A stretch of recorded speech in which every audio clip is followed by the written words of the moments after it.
dated 3rd December 2021. Week under review, 4th quarter of November, that's 27th November to the 3rd of December 2021. Summary of activities. We started our Saturday conference meeting by enjoying our usual spokesperson's reports on the weekly activities in our respective countries, regions, and ambassadors group. Our most edutainment, Pan-African class and healthcare class sessions was delivered by Professor Dr. Terren Wright and Queen Mother Nana Equia Nzenzeli, a traditional healer and founder of the Natural Path Holistic Wellness Center, LLC, respectively. We were glad to continue with the marathon of sections, that's health sections and Pan-African education. Our regular Tuesday newsletters, which highlights on education, health, legal, finance, transportation, beauty, food and accommodation, and other Black-owned and Black-friendly content was enjoyed. Members were encouraged to submit their contributions on Thursdays for review and publishing in our newsletters. I Love Black People members were encouraged to follow, like, retweet, and comment on the various social media platforms of the group. That's WhatsApp, Facebook, Instagram, Twitter, YouTube, and the rest. Our honorable ambassadors and members were encouraged to embark on our group activities to help affect the mission and vision of the I Love Black People activities in protection against racism and xenophobia. Members and ambassadors are reminded to submit Black-owned and Black-friendly businesses to the group's website with format provided in our various groups. We join hands with our brothers and sisters all over the world facing any form of distress, xenophobic attacks, and racism with encouragement, relief, and hope and love messages. I Love Black People members, family, and friends are to use our emergency button located at the bottom left of the I Love Black People website in the heat, fight, or protection against racism and xenophobic attacks, wherever you may find yourself. We join family and friends in our country group to celebrate the Farmers' Day and encourage us all to grow what we eat and eat what we grow. There is no rich land like Africa. Members who went against the group's mission, objectives, and goals were penalized and informed to stick to the group's mission, objectives, and goals only if they want to enjoy their membership.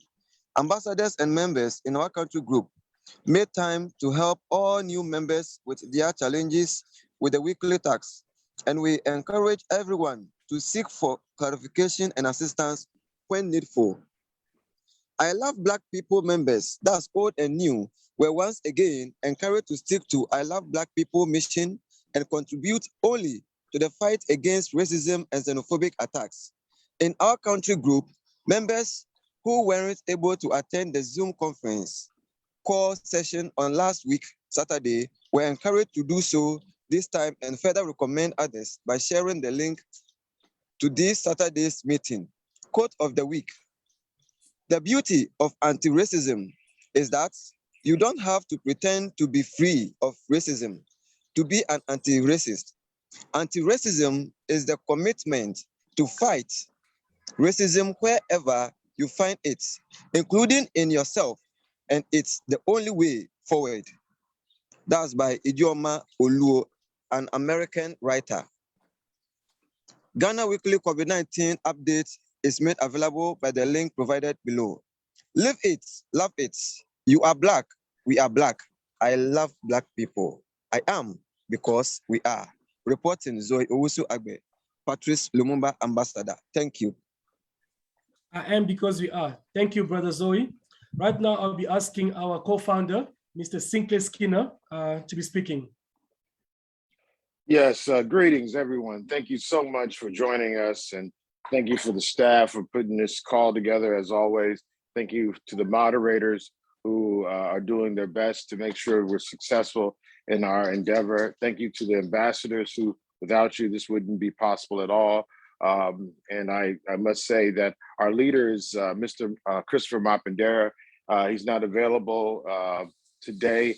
He's actually on the farm in Zimbabwe doing some serious work again with the land.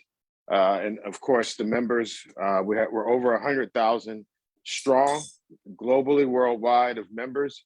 So we're just grateful for this opportunity. Again, as we always start off with a prayer, we're not a religious organization, but we are a movement that will always pay honor to our one God and our ancestors who intercede on our behalf on a daily basis. So with that being said, just want to give us a great way to start off this December as we close out this year to get us to focus on some goals we had for 2021.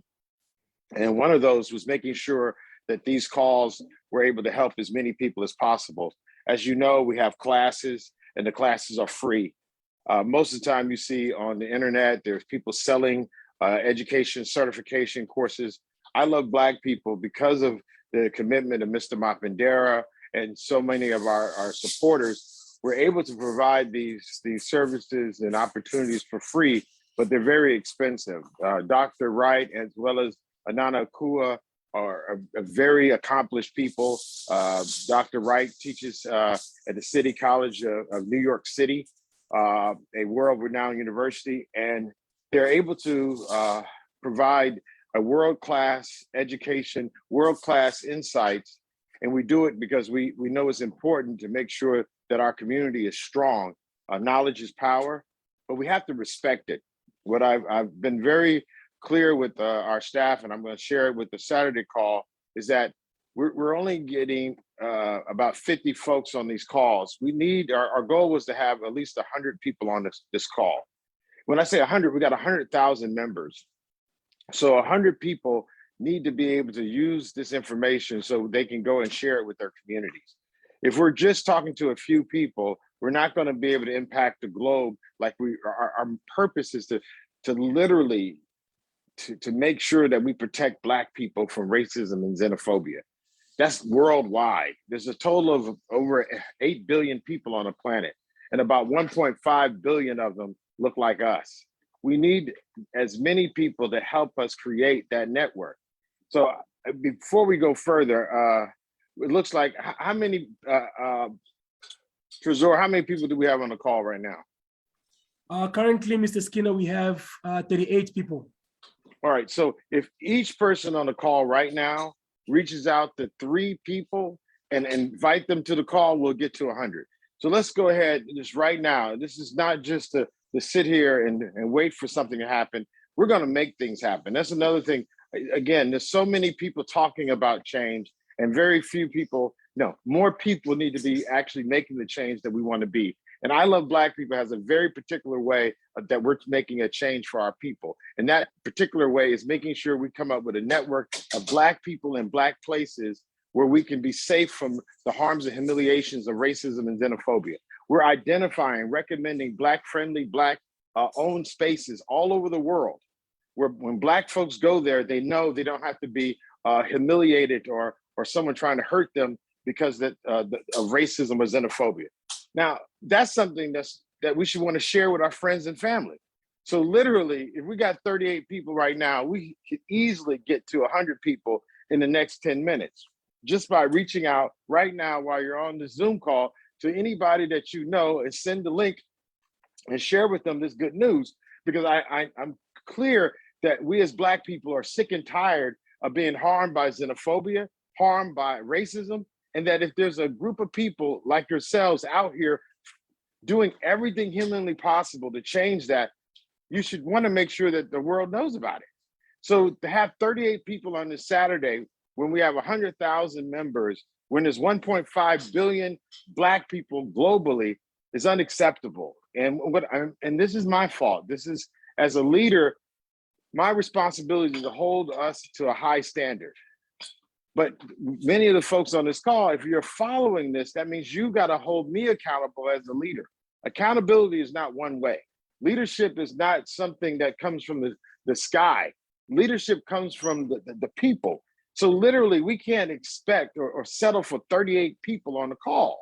That's ridiculous. What we're doing is too big. There's people, literally tens of thousands of people will watch a football match or soccer match that does nothing to end racism and xenophobia. So we're more serious than that.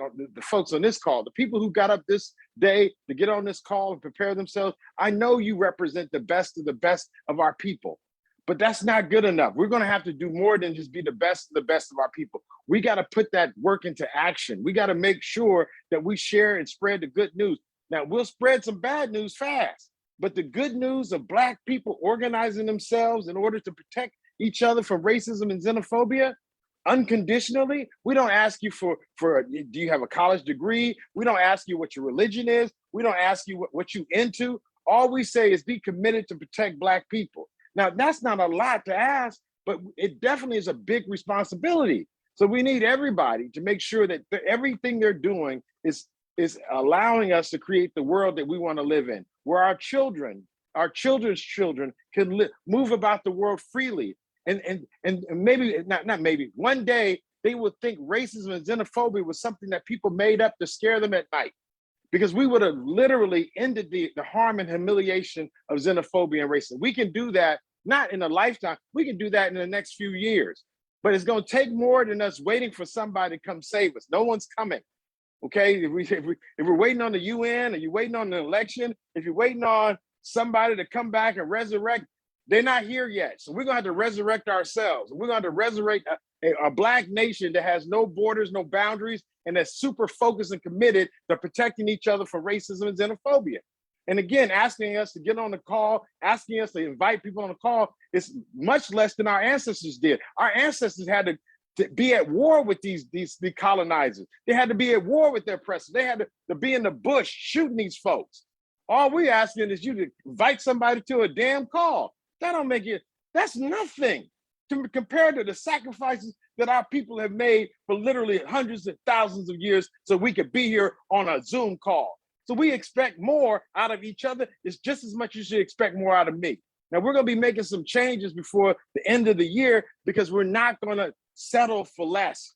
We as a people are the first people on the planet, and we're gonna be the last, and we're gonna do it with grace, brilliance, and amazingness. Now, we've had the last few hundred years have been some troubles. We've had some problems, but we come from great, amazing people that created this world that we live in and the civilization that so many people enjoy. And we have to live up to that. So I'm just saying this on a small level. It starts with something simple as inviting people to a phone call so they can be a part of this conversation. It starts with me making sure I hire the right people who are going to actually do the job the way they're supposed to do. It's up to me to make sure I'm providing the proper guidance and setting the right example. So I'm going to do better. So the accountability starts with me. I'm going to make sure that everybody that's involved with I Love Black People is doing the best that they can to be excellent, and make sure that we have the resources and the people to do so. So that's my commitment to you as members. Now, your responsibility for our community is to make sure that you're doing everything that you can do to help identify safe spaces all over the globe for our people, so that we no longer have to live in fear of these no good, racist, xenophobic devils, excuse me. But my point is, this is unacceptable. And we're the ones that can actually make a change. So we're not asking anybody to do anything. We don't ask for money from people. We're literally giving you. I'm an entrepreneur. We've raised money from the investments and business that I do. We work with plenty of folks that are investors. So we want to make sure that the responsibility of the financial part is not a burden to our people. But the most valuable contribution is not money. Money comes and goes. I've been bankrupt. I've been dead broke with no money. That money ain't going to save you, okay? What we need is each other. Look, when I was dead broke, I had no money, so money couldn't help me. It was my friends and family, my relationships. And that's what we're creating right now, relationships that care about protecting Black people. So what is the thing you can give to I Love Black People that's priceless? It's your time. That's all we're asking. And it's not a small thing, because no one's gonna get this Saturday back. This Saturday is gonna be gone forever. It'll never come back. So if you ain't done what you're supposed to do today, you'll never be able to do it in this day. So that being said, let's make the most of this time. And that most of this time is literally executing the goals and missions we have to protect Black people from racism and xenophobia. And how do we do that at I Love Black People? We identify safe places in 8 key categories of human activity. Our big focus is healthcare right now. But of course, it's not just healthcare, places to live, places to eat, places to take care of your children, places, legal help. All these are key areas where Black folks don't need to be victimized by no good, bad, racist, xenophobic devils. So we want to make sure that we're doing what we're supposed to do, just like the people who are trying to harm us are deliberately doing things against us. We got to be deliberate in our actions. So again, we're going to be making some changes.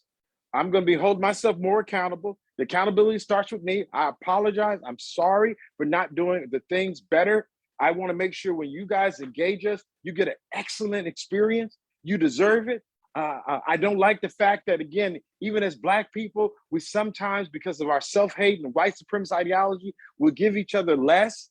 When we do something wrong, we don't forgive each other, but we forgive those who've oppressed us for 500 years. If you're going to forgive your colonial master, your slave master, you can forgive your brother. We can stop this.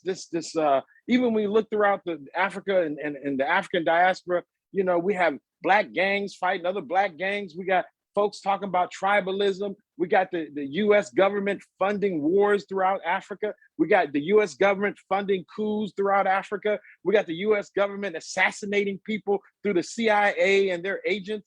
We got to stop going along with the okie doke. We can just, let me just say this.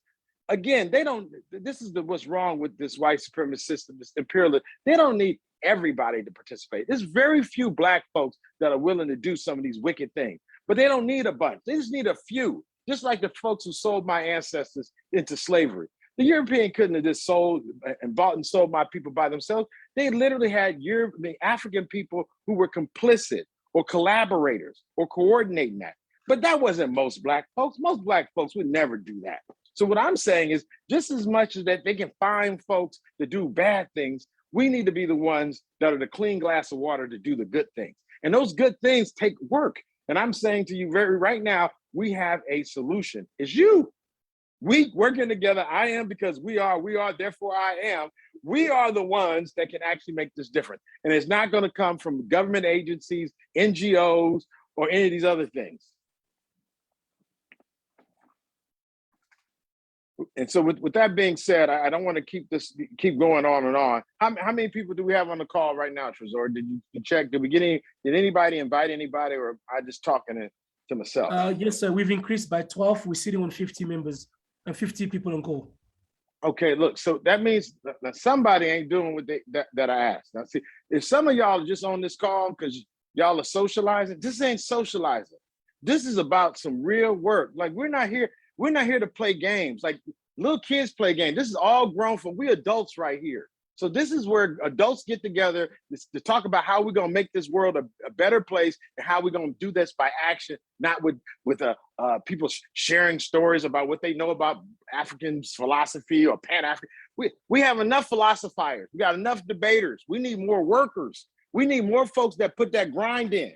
And folks talking about getting that money, let's get some freedom and liberation for our people. If folks want to grind and get that guap, that bag, well, let's grind to get some of this freedom and liberation for our brothers and sisters and our children, right? So look, we're at 50 right now. How do we get to 100 from 50? Literally, if we got 50 people on the damn call right now, if everybody gets 2 people on, we're over 100.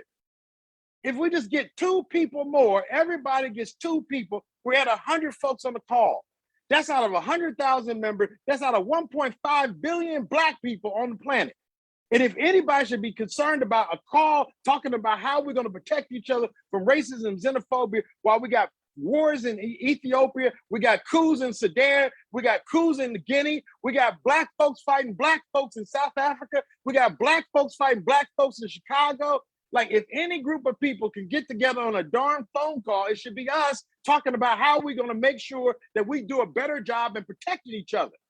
So again, I don't care what your political affiliation is, or which way you pray or how you pray.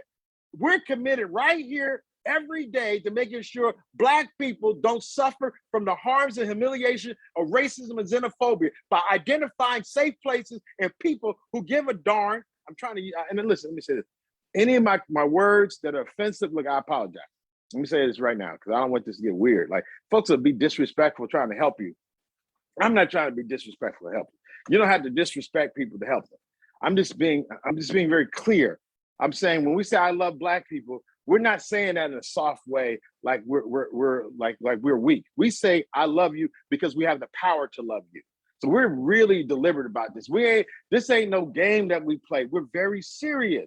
So when we talk about people participating on a phone call, we need to make sure that we're doing the right thing. If we can't get 100 people on the call, maybe this is not what we should be doing. Maybe we got the wrong people that we're talking to. Because if we're talking about something this important, out of the 1.5 billion people, what are they doing right now more important than protecting their families and their friends and community from racism and xenophobia for about an hour or so? Like, we're not even taking every day. This is about an hour. People give an hour watching silly stuff on Netflix and YouTube and TikTok and Lick Lock and Knock Knock and all this silly. Listen, we got real stuff to do.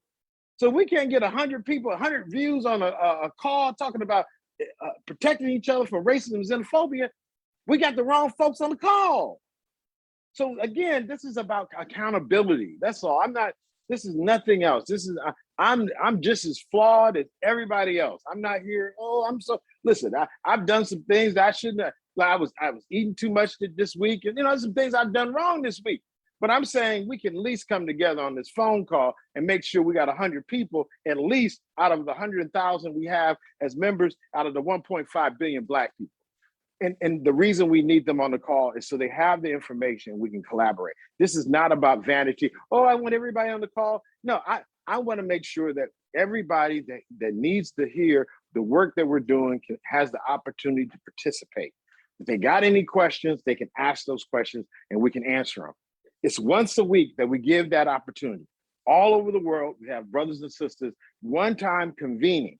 How often do you have Black people from all over the world coming together on a call to talk about racism and xenophobia being ended by their actions? We're the only folks doing that. So that means that either we're doing the wrong thing or we need to get some other people, but to only have 50 people is unacceptable. And I just got to say that out loud. Trezor, do we got any more people or we stuck at 50? We're over 50. We just lost a few people, but they're coming back. We're still on 51 as we speak. Well, some people got turned off. Look, this is not for everybody. So for the folks who don't want to do the work to liberate and protect Black people, then they shouldn't be on the call. So this is probably the wrong call for those folks. They might have thought I Love Black People was a dating service where they could go get hookups or whatever they do. This is not a dating service. We're not here. I'm married already, first of all. So my point is, it's not about me being married, but I'm saying this is about us protecting each other. So this is not the space you come in trying to do some romantic stuff because you're gonna mess around and offend somebody, and we're not gonna let you disrespect our sisters on these calls. That's one thing we don't do. We don't need no European to tell us about women's rights. We've been treating Black women better than any other people in the world for thousands of years. So we don't need no lessons for nobody about how to treat Black women. With that being said, we're very focused. This is a space to be protected for Black folks against racism and xenophobia. So if this is not your thing, if that's too much, or you don't think we're doing it the right way, there's probably 1,000 different ways you could do this. If this is not your way, you should get off the call right now. I'd rather have 4 people who are serious than 50 people who are halfway, because we don't have time for halfway. If you think about our ancestors leading revolutions, if they had people who weren't serious, they could end up dying. Like after we get off this call, we're not gonna die because of the call. But our ancestors fought wars where literally they would meet on Saturday somewhere in the bush, and those decisions they were making could lead to folks being dead or killed. Not just dead, but they was killing folks for their liberation. We're just asking Black folks to get on a call so they can recommend safe spaces. That's nowhere near what our ancestors had to do. Like this has got to be the lowest level of connecting that you could do. And I'm gonna be spending more time talking about why we need to do that.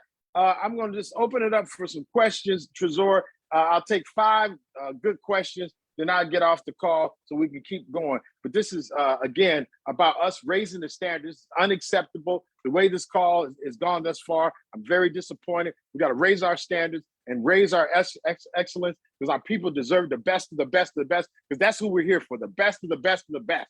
Not everybody's going to be here. So you might have family members who don't have no data. You might have family members who don't have a phone. Well, you got to be here for them.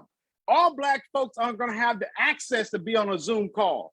That's why we need the folks who do to get on the call so they can go and tell their community what's going on. But it got to be more than 50 Black folks in the world that can get on Zoom. Like, that's ridiculous. So again, we need 100 folks. If you got any questions about what I said, we got 5 questions that we're going to let be asked right now, because just like your time is valuable, my time is valuable too. So we're not here just to exploit people's time. We're going to keep it focused. 5 good questions. Trezor, do we have any questions? And if it's only 3 good questions, just give me 3.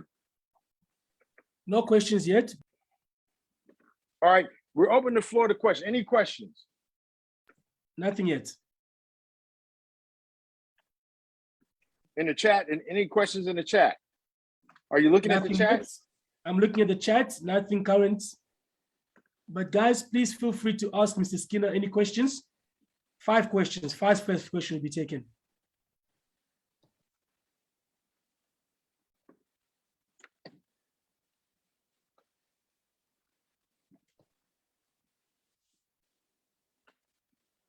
All right, seeing there's no questions and we're just at 53.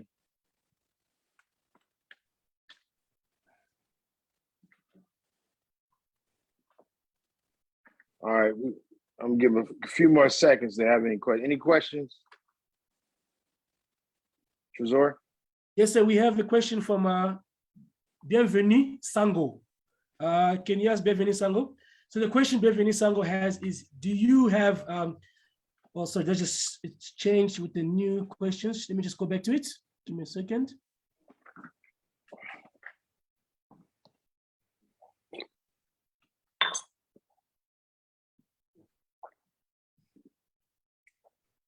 He wants to know what Black people are doing versus African problems. So what are we doing versus African problems? That's from Bienvenue Sango. What does that mean? I don't know what that. Look, I'm sorry, y'all. Look, I didn't go to private schools. I went to all public government schools. So I don't know. What does that mean? What does that question mean? I think from my understanding is what are we doing versus our problems? What efforts are black people doing versus the African problems? So the problems that we have, what efforts are we putting towards them? Okay, so one of the problems we have is that there's a thing that we discuss oftentimes called white supremacist ideology. So one of the problems we have is that we're living in systems that were created to benefit our colonizers to this day. Literally the borders of our country, even the visas, even when we have staff that are in Zimbabwe, Kigali, Nairobi, just for them to come to the United States. There's a racist, xenophobic visa policy just to be able to travel. We also have an issue, literally, of making sure that we as a community are engaging each other. So what we said is, I Love Black People, if we could create a safe space for Black folks to work together where they didn't have to worry about xenophobia. So you go to South Africa, or you go to Uganda, or you go to the United States, and people are attacking Black folks. We are saying that in order to make sure that Black folks can do all the amazing things that they deserve to do, no matter where they are in the world, if they're Africans in Africa, if they're Africans in Europe, if they're Africans in China, we should be treated with dignity and respect. Being African is not just one landmass. African people were the first people to travel the entire world. Just go anywhere in the world. We predate traveling. The Europeans still was in Europe when we were traveling all over the world. What we're saying is that no matter where African people are, we want to make sure they're being treated with dignity and respect. So that's fundamental. That's a part of our self-esteem. We deserve to be treated well. All of us, we got to stop tolerating being treated poorly. And we are the ones that should be treating each other super great. That's why I Love Black People, is that network of Black people who say, no matter where you're from, no matter what tribe you're in, we're going to work together to make sure we're safe. It doesn't matter how much money you have in your pocket. It doesn't matter if you're a man or a woman. It doesn't matter what your religion is, fat, if you're tall, you're short. We're going to make sure that no one's going to harm you from xenophobia, racism. We think if we create that level of safety or security, then Black folks can do so many things that we can never even think about because we have so much ability. But so often we're being harmed by people. So again, this is our way of creating that world where Black folks can live fearlessly, be them in Africa, South America, Europe, anywhere we are those people who will walk around with our heads up high, with the love in our hearts, and to be able to shake each other's hand. So in a real way, that's the whole purpose and how we're going to help our people is by creating an environment that if you're so-called from Uganda or from Burundi or from Tanzania, that we know that we're all a part of a common community and we're here to protect and be safe with each other. So we think that's a very powerful thing. And from that foundation, we can do so many, the sky's the limit. All right, what's next? Okay, we got a question from Isaac Mohammed. He's asking if we can perhaps have leaders in I Love Black People movement in every country and city to help build this.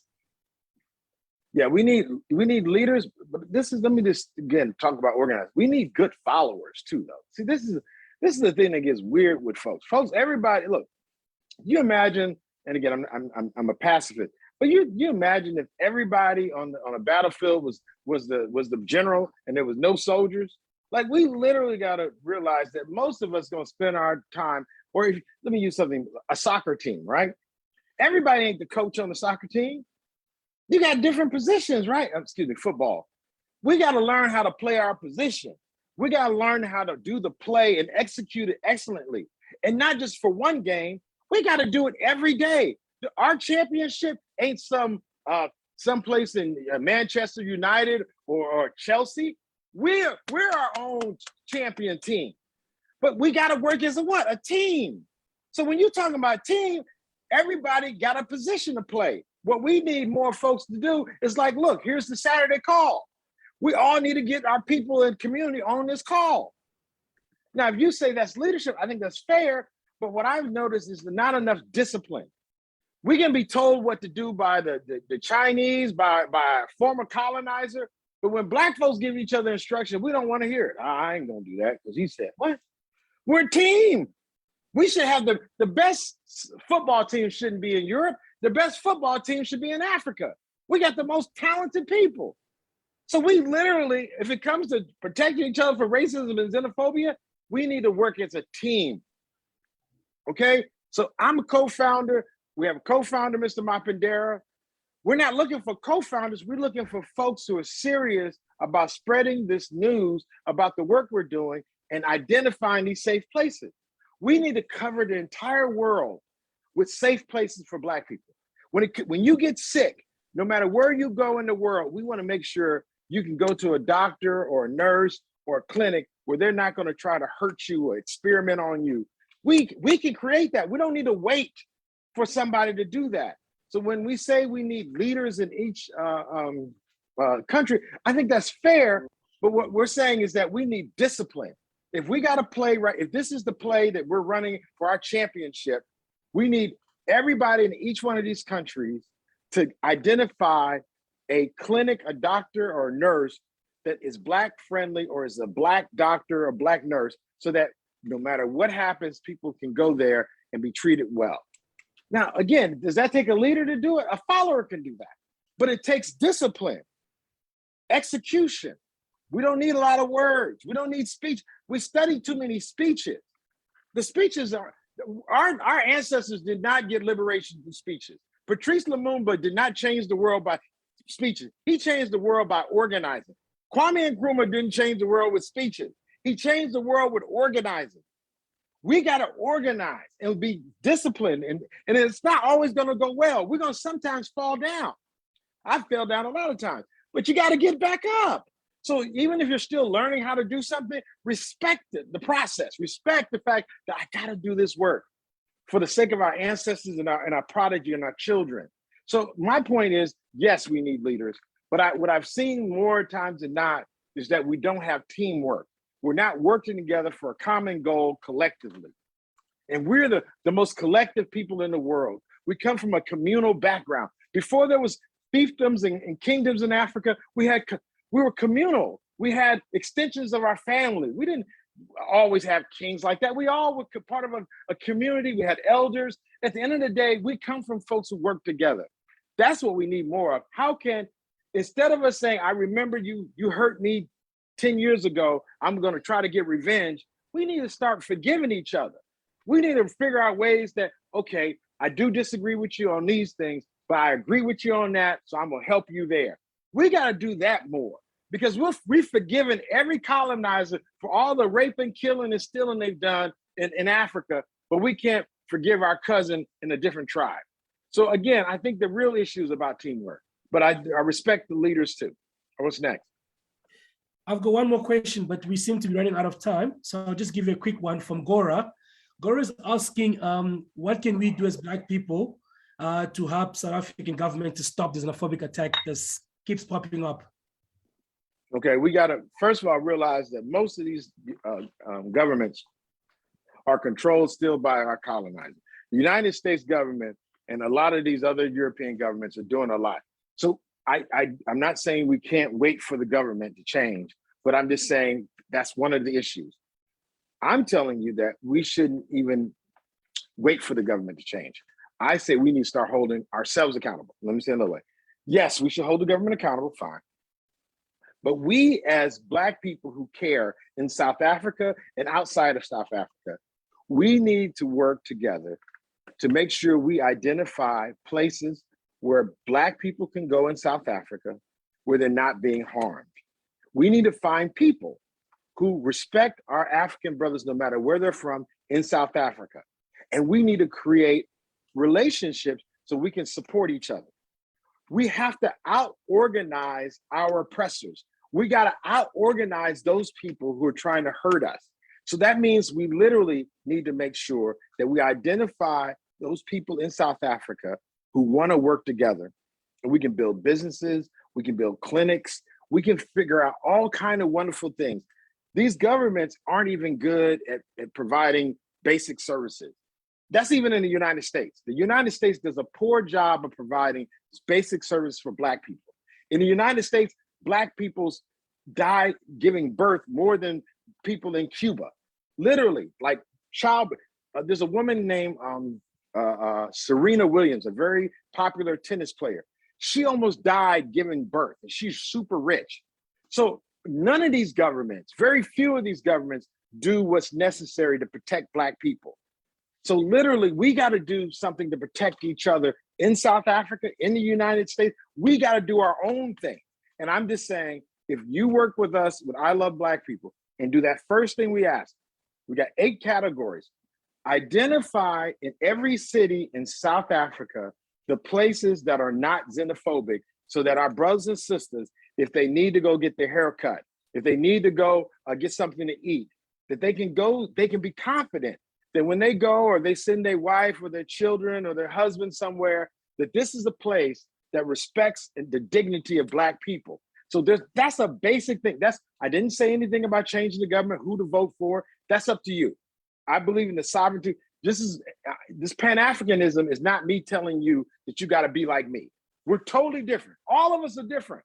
So this Pan-African is not about you being a robot and do whatever. Everybody's different, but we can work together like the 5 fingers on the hand. So if you want to help us in South Africa, help us by identifying some doctors, some clinics, some lawyers that are not xenophobic. We build that network. Our people have like something that like an insurance policy. So when they go somewhere, they know they got people around that will be there to support them and help them out. So that's how we can help in South Africa. With that being said, thank you all for this and being supportive and making sure that we get as many people to be a part of this good news. We appreciate you.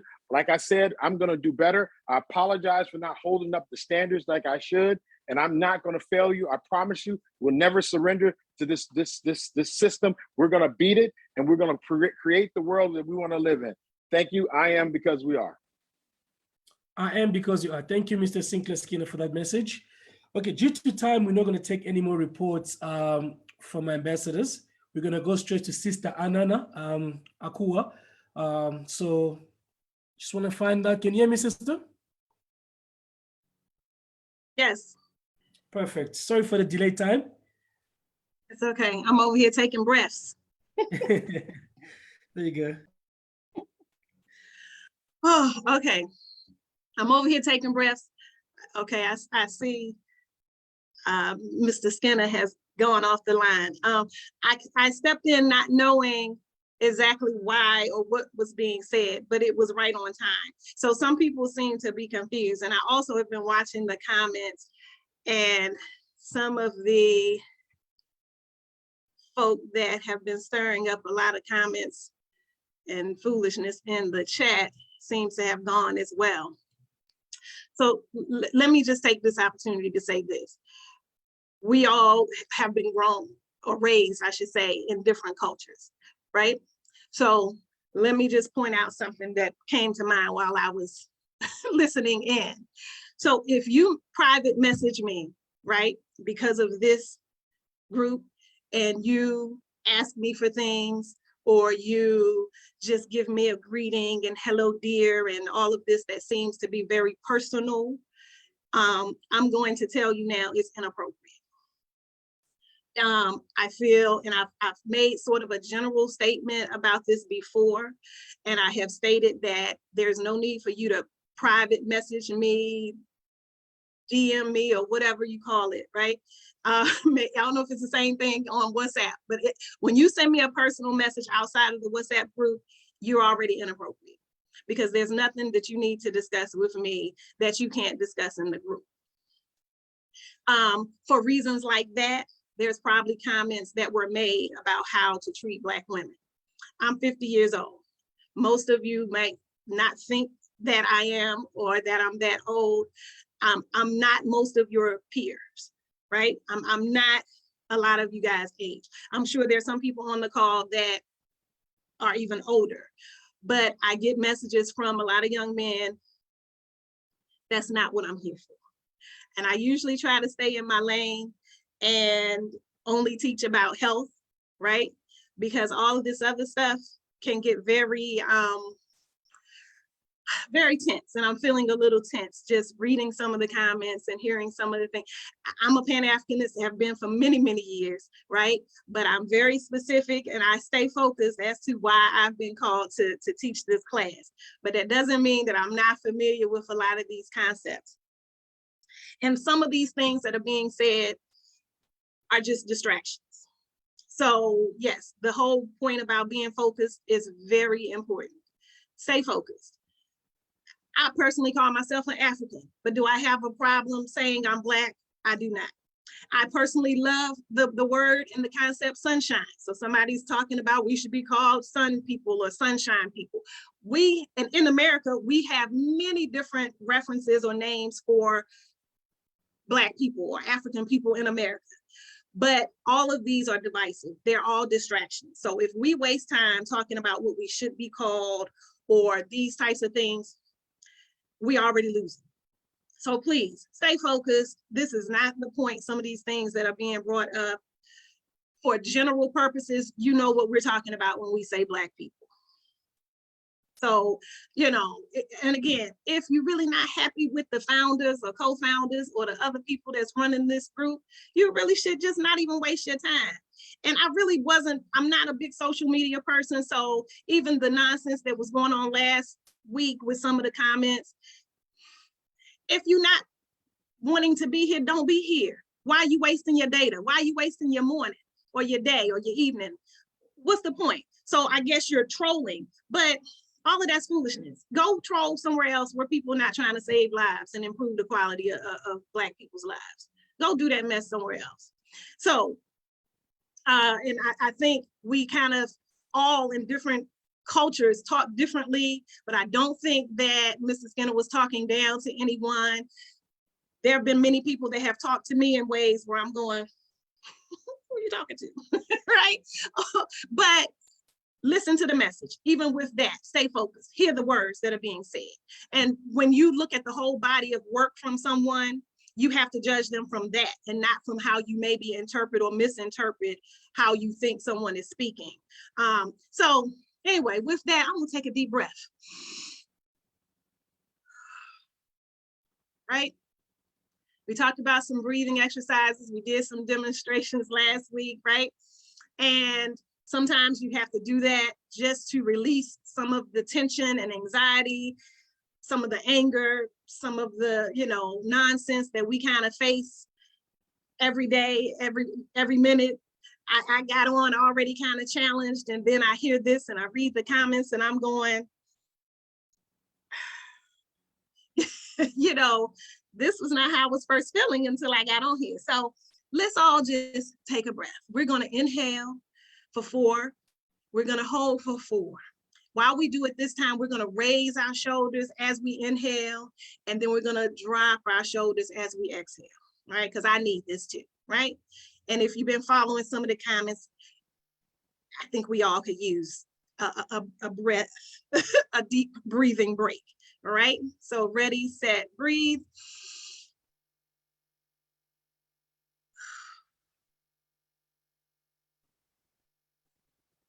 One more time, inhale.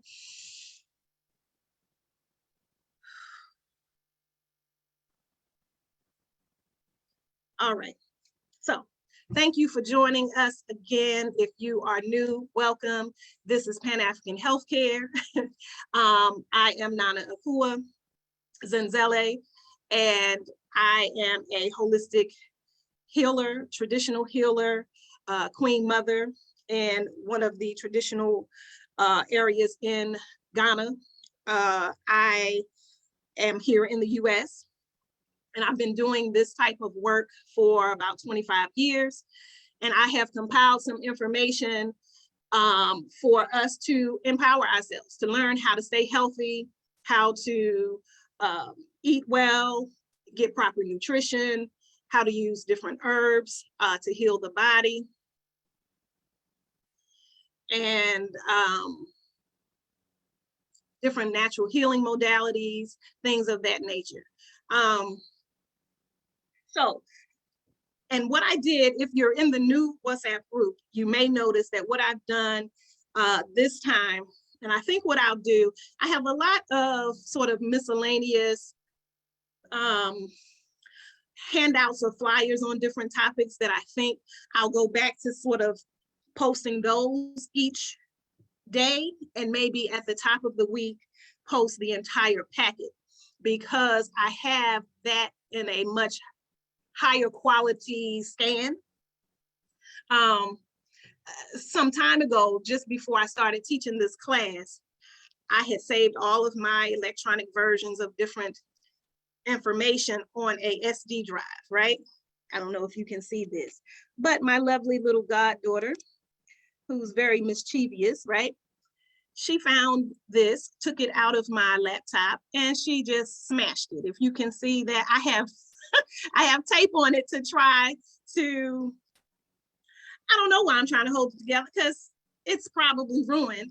But people throughout these weeks have commented that some of the information is not legible. That's because I've had to break up the larger packet using my phone scanner to send them each day. So I think what will be better is to send the higher quality packet that is all in one packet at the top of the week. And then I'll send additional reading assignments each day. And I think the quality of those scans are a little better. But a lot of original work that I had, they are lost on this destroyed SD card that I had them saved. And so some things that I've scanned have not been as high quality and not as visible. So I know that sometimes when I pull stuff up or when you have reviewed it, you can't see it as well. So hopefully that will help us to get the information and it be a little clearer. So I think I will now share my screen, and hopefully I won't fumble through this, but if you'll allow me to share my screen. Let me pull up this week's lesson. I think this is this week.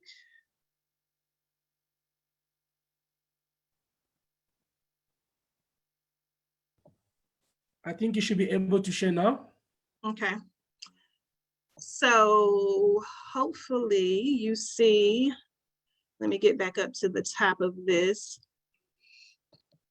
I think, are you seeing this sort of picture graph of holistic health? Yes, we are. Thank you. Okay, so since this is the week one of this new cycle, let me just sort of start at the beginning. And if you've heard this information before, hopefully something I'll say a little different and we can add to our knowledge about this. Holistic medicine is basically a form of healing that focuses on the entire person. So we talk about mind, body, spirit, and emotions are involved in that. But basically you have to address each of these components of an individual to achieve optimal health and wellness, right? So there are different concepts that fall under this concept, but again, it's looking at the entire or the whole person when addressing a health need or a health concern, mind, body, and spirit.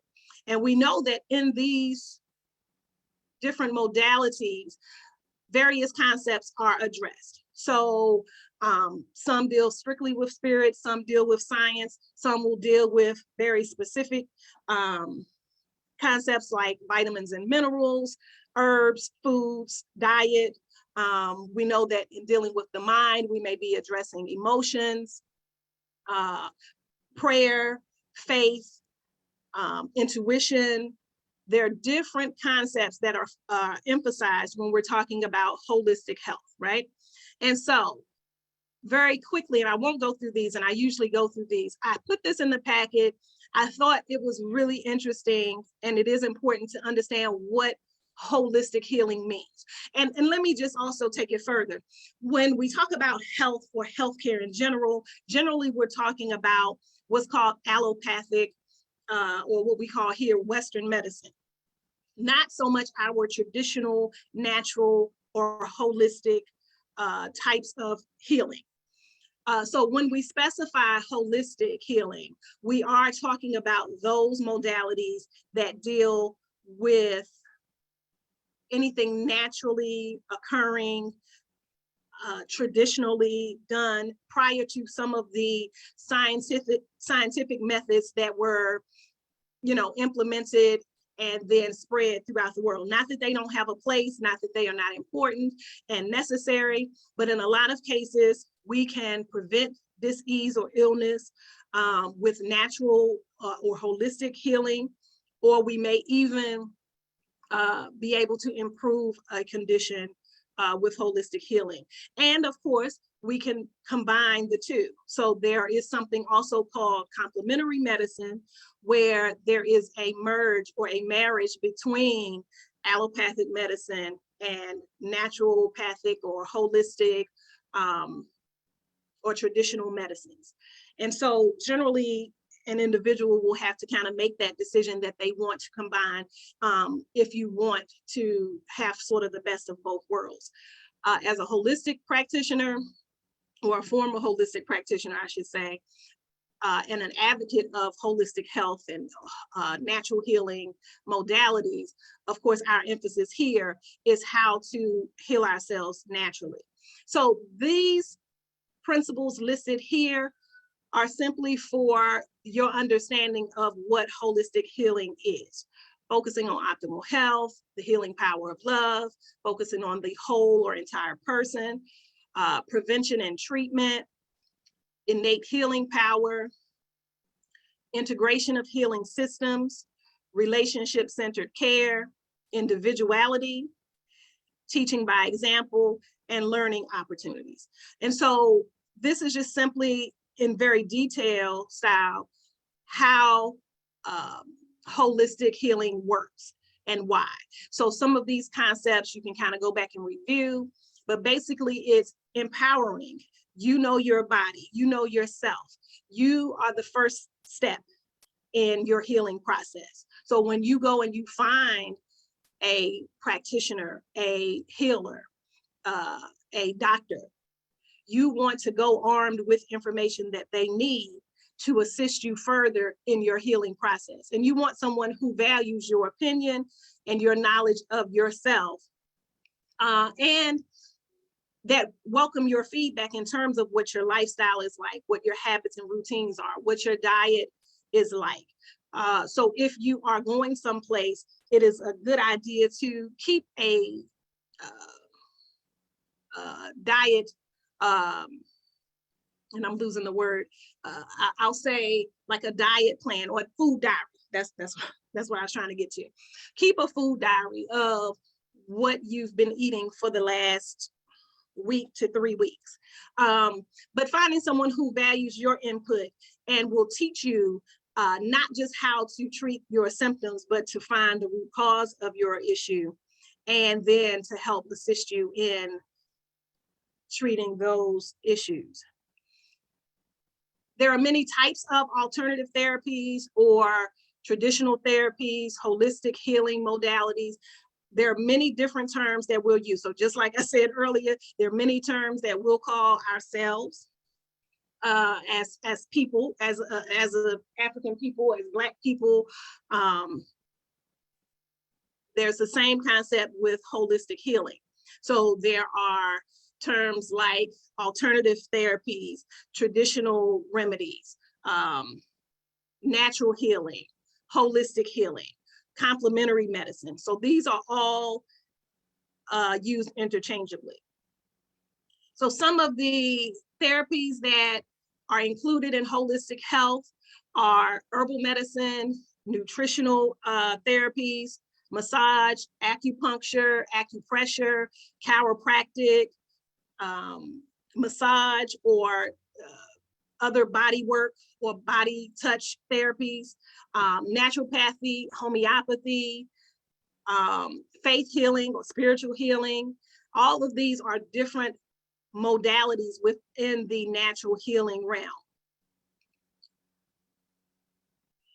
And I like this picture, and I included this picture because we know that there are many powerful traditional healers that specifically study and work with and use for healing different herbs that come from the earth. And because I am here in the US, and a lot of the specific documentation that I can find on herbs will be those that may or may not be accessible to people throughout the continent, I implore you to utilize our very sacred, our very powerful, our very relevant and significant traditional healers. So I think already some of the questions earlier were about South Africa. So this Sangoma priest, if you are in that area, would be an ideal type of healer to seek for your healing needs, because this is the type of healer that specifically works with all of the herbs and plants that God has provided us. So as we go through, I think it's week 2 that I give sort of an overview of different herbs. If there are herbs that you've never heard of or you don't have access to, I always say, and I'll say now, to go to your local herbalist, your local traditional healer. That is the person that's going to know the local plants and herbs that are used for healing. So these following handouts, I will not go over other than a couple of concepts, and I kind of hit on them already. Basically, the person is not the disease. It is a person that is challenged with a particular condition or ailment. So you are not your disease. You have the innate power to heal.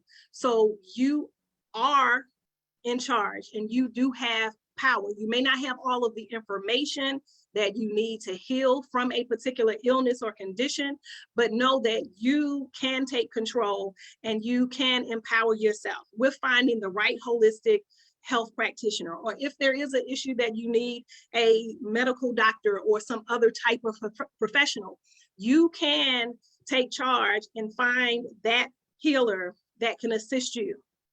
And you will put all of those pieces together to create a plan that works for you. And yes, you're responsible for your own health and your well-being. So you have to take charge, just as we have to take charge of how we're treated and what is going on in our worlds. We can take ownership in that and actively participate in those types of things. Same with our health and our healing. We can control what we eat, how we eat it, when we eat it. And these are the types of things that we'll discuss in this class, so that you do really feel and understand that power that you possess. I will not go over some of these, but I want to get into nutrition, the different nutrients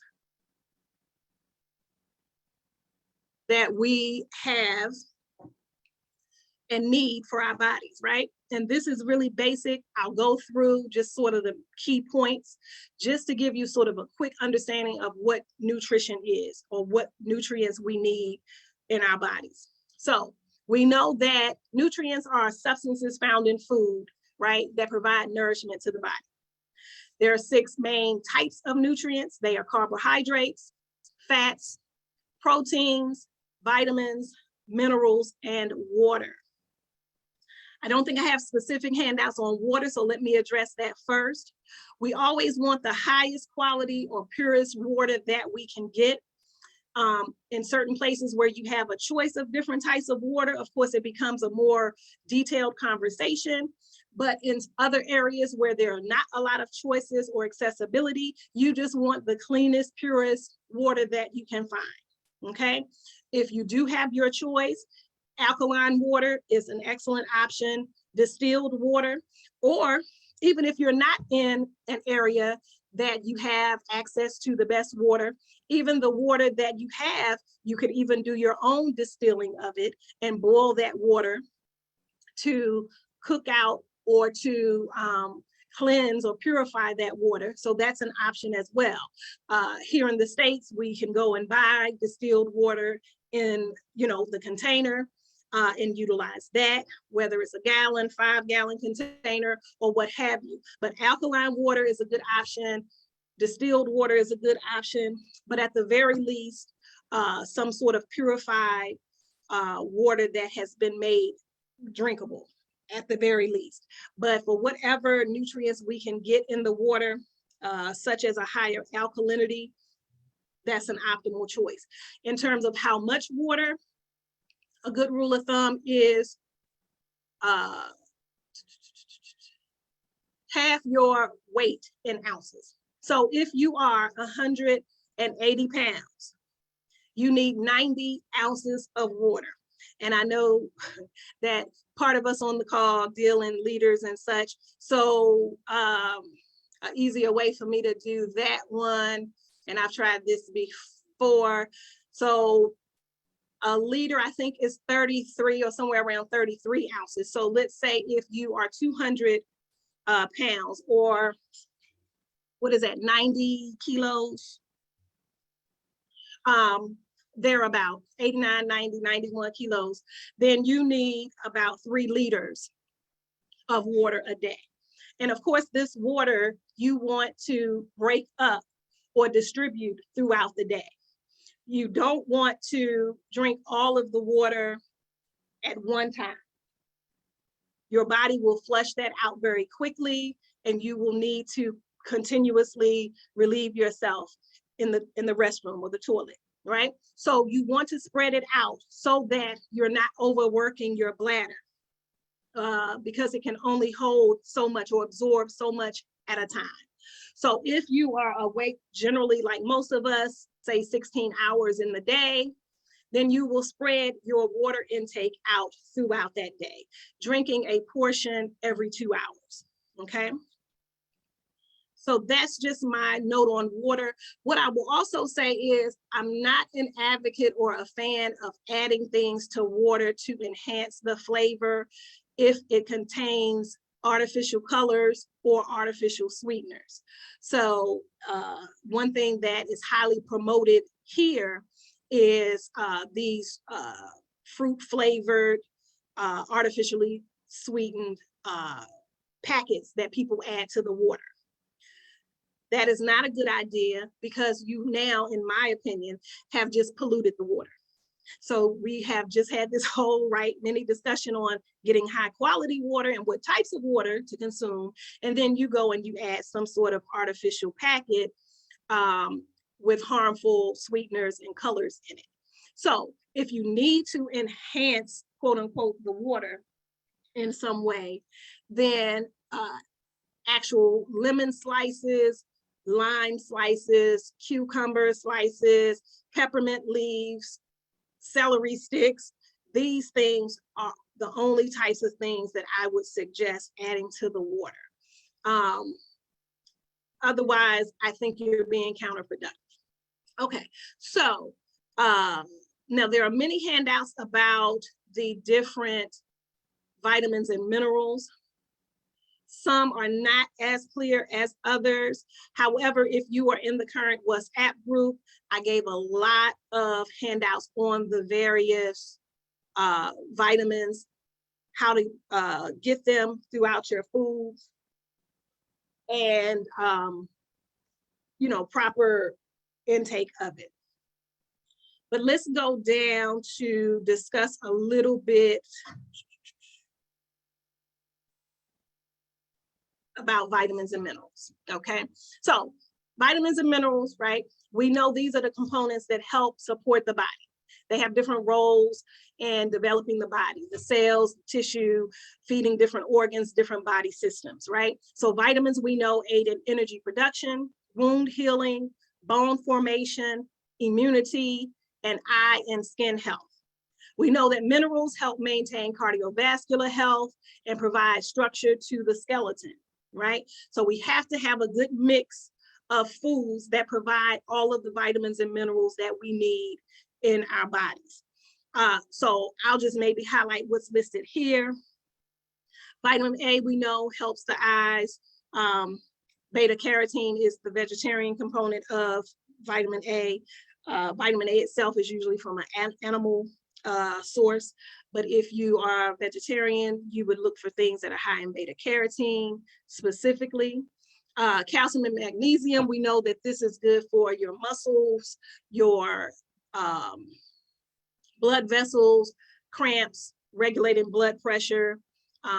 We also know, of course, it has an impact on building bone and the tissue around bone. These two are usually needed together, along with vitamin D, really also, to kind of be absorbed and utilized properly in the body. Vitamin C, we know this helps wounds heal, helps the body's ability to fight off infections. So this is one of those that specifically helps and aids in boosting the immune system. We know that iron helps the blood transport oxygen throughout the body and prevents anemia. We know a lot of people suffer from anemia, especially if you are not a meat eater and have a plant-based diet. You sometimes have to put more effort into getting iron-rich foods and retaining it and allowing or creating an environment so that it properly absorbs, along with B12, because B12 is pretty much exclusively found in meats. So and also in the handouts that I gave in the group, I also gave those, I think there were 3 handouts on iron. So I really armed you with a lot of good tools and equipment to know where to get different vitamins and minerals and how to include them in your diet. So let's go to the chart just to show you, because I will not go through this specifically. So there is an entire chart, right, that's included in the packet that gives you a list of the different vitamins and minerals, what they do for the body, and where you find them in foods, right? And how much you need each day.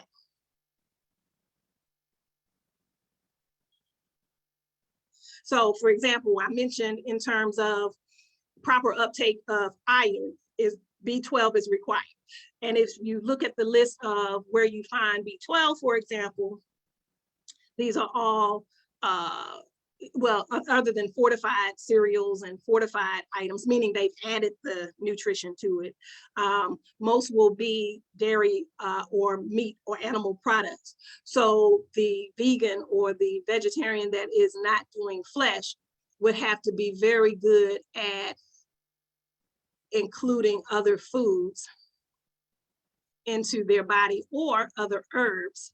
And I want to just scoot right down here really quickly, right, to give you an example of how to do that, right? So if you are doing a plant-based diet, you would, for example, make sure that you consume certain herbs, such as these listed under B12, that are naturally composed of vitamin B12. So no fear, right? It's not required that you eat dairy and eggs and other meats or even seafoods if you are doing away with all flesh. But herbs that you would include every day would be things such as burdock and catnip and chickweed, dandelion, eyebright, ginseng, mullein, white oak, red clover. So in addition to foods, there are many, many herbs that contain different vitamins and minerals that the body needs. So if you are devoid of certain foods that contain nutrients that you need, be clear to your ability to add different herbs. And people who are tea drinkers, this is an excellent, excellent opportunity to not just drink your normal black teas or white teas, right, for your start of the day or for your after dinner drink or your before bed tea. You can utilize these very specific herbs to get the different nutrients that you need in the body. So for every vitamin and mineral, there are herbs that naturally contain those nutrients, okay? So I want to point that out. So just back up here. So again, the chart has a very an exhaustive list of all the vitamins and minerals, where you find them, what they do. This handout here will give you the herb component. So not just foods that you can consume to get these nutrients, but also herbs. Okay, so we talked about water, we've talked about vitamins, we've talked about minerals. Let's go back and we talk about carbohydrates. And I know in the last class, I'm forgetting where stuff is, right? So forgive my scrolling back and forth. So carbohydrates, also an essential nutrient, right? Carbohydrates get a bad rap because those of us that are a little thicker or weight conscious or heavy around the middle, pre-diabetic or diabetic, or however you want to state it, carbs become a really big issue. They become important. And it becomes tricky because we tend to think that we have to just leave all carbs alone. But carbohydrates is an essential nutrient. It is absolutely necessary. It is one of our macronutrients. So the body needs carbohydrates. The main role of carbohydrates is to provide energy and fuel the body, the same way that gasoline fuels a car. These foods are essential for our energy. We have to take it. However, what we have to do is to make the right choices of what carbohydrates we consume. And if you were in the last class, but even if you're not, week 4 of this cycle, we'll talk about the glycemic index, where we talk about foods that contain carbohydrates and which foods are better options for selecting. So we will talk a little bit more about that in upcoming classes, but just know that this is an essential nutrient that the body needs. And it's just a matter of making sure that we're choosing better choices in carbs. So if we're doing our fruits and vegetables, we are perhaps doing fiber-rich fruits, like apples and pears and plums and things of that nature, as opposed to, and somebody's going, what? Mangoes. Not to say the mangoes aren't good or good for you, but these are sweeter fruits, so you wouldn't overconsume them. Or things like melons, bananas, these really sweet fruits are usually your higher carbohydrate fruits. So again, if you are weight conscious or you're pre-diabetic, you have some blood sugar issues, these are fruits that you would limit, and you would go with your berries and your citrus fruits and your apples and pears and plums and peaches and things of that nature. Same thing with vegetables. You would make choices of your leafy greens and other foods, maybe even if you do broccoli and cauliflower and things of that nature, as opposed to your root vegetables like your potatoes and carrots and beets. Those are going to be your higher carb vegetables. So if you're having to be careful about your carb intake, you would limit your root vegetables. Okay, so now so we've done vitamins, minerals, water, carbohydrates. So now let's talk briefly about proteins. Proteins we know are found in, not exclusively, but mainly in our animal foods. Beef, pork, chicken, game, wild meats, fish, seafood, eggs, soybeans, things of that nature, right? And we know that proteins provide the body with amino acids. These are the building blocks of proteins, and they're needed for growth, development.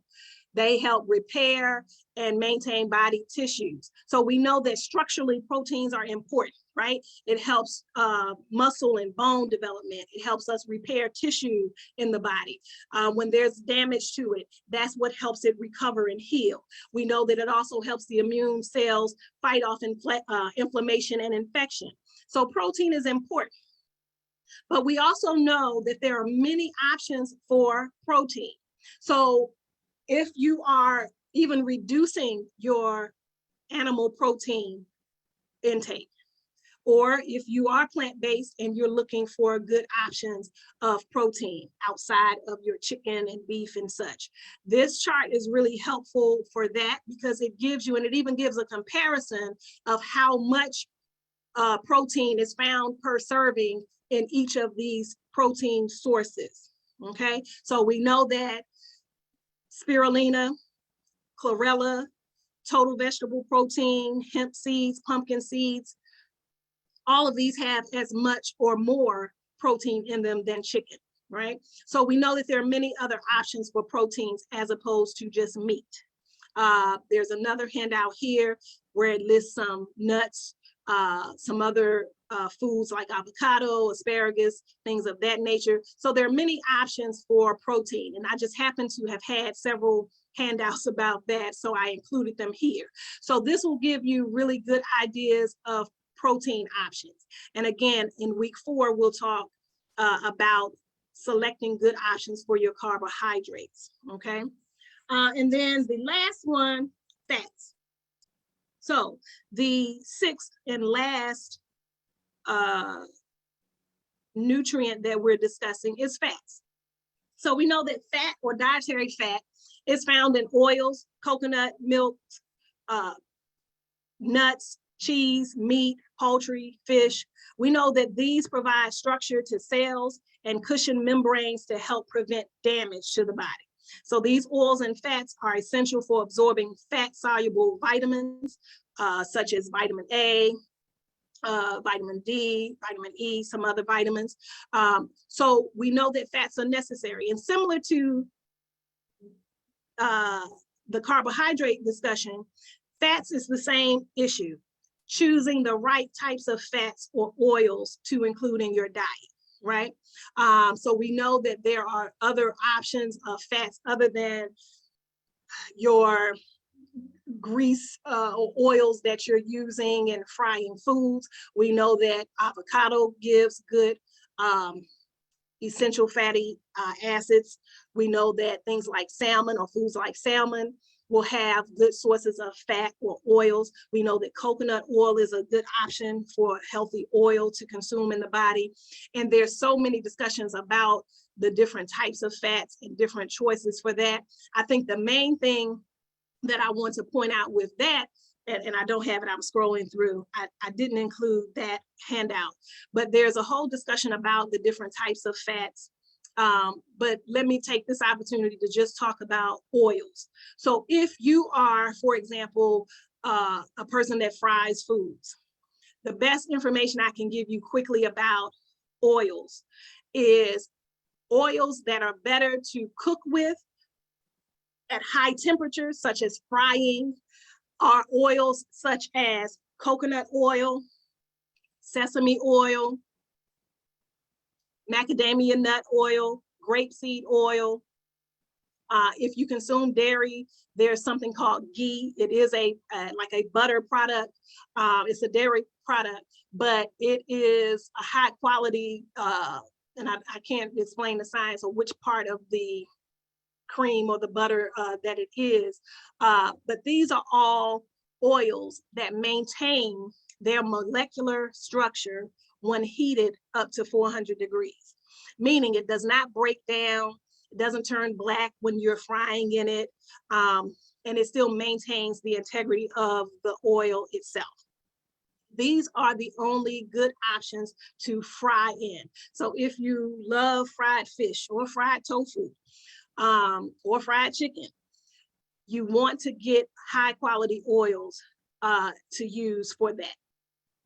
And then if you're doing low temperature cooking, sauteing, pan searing, low temperature cooking, there are many other wonderful oils to use, like sunflower, safflower, walnut,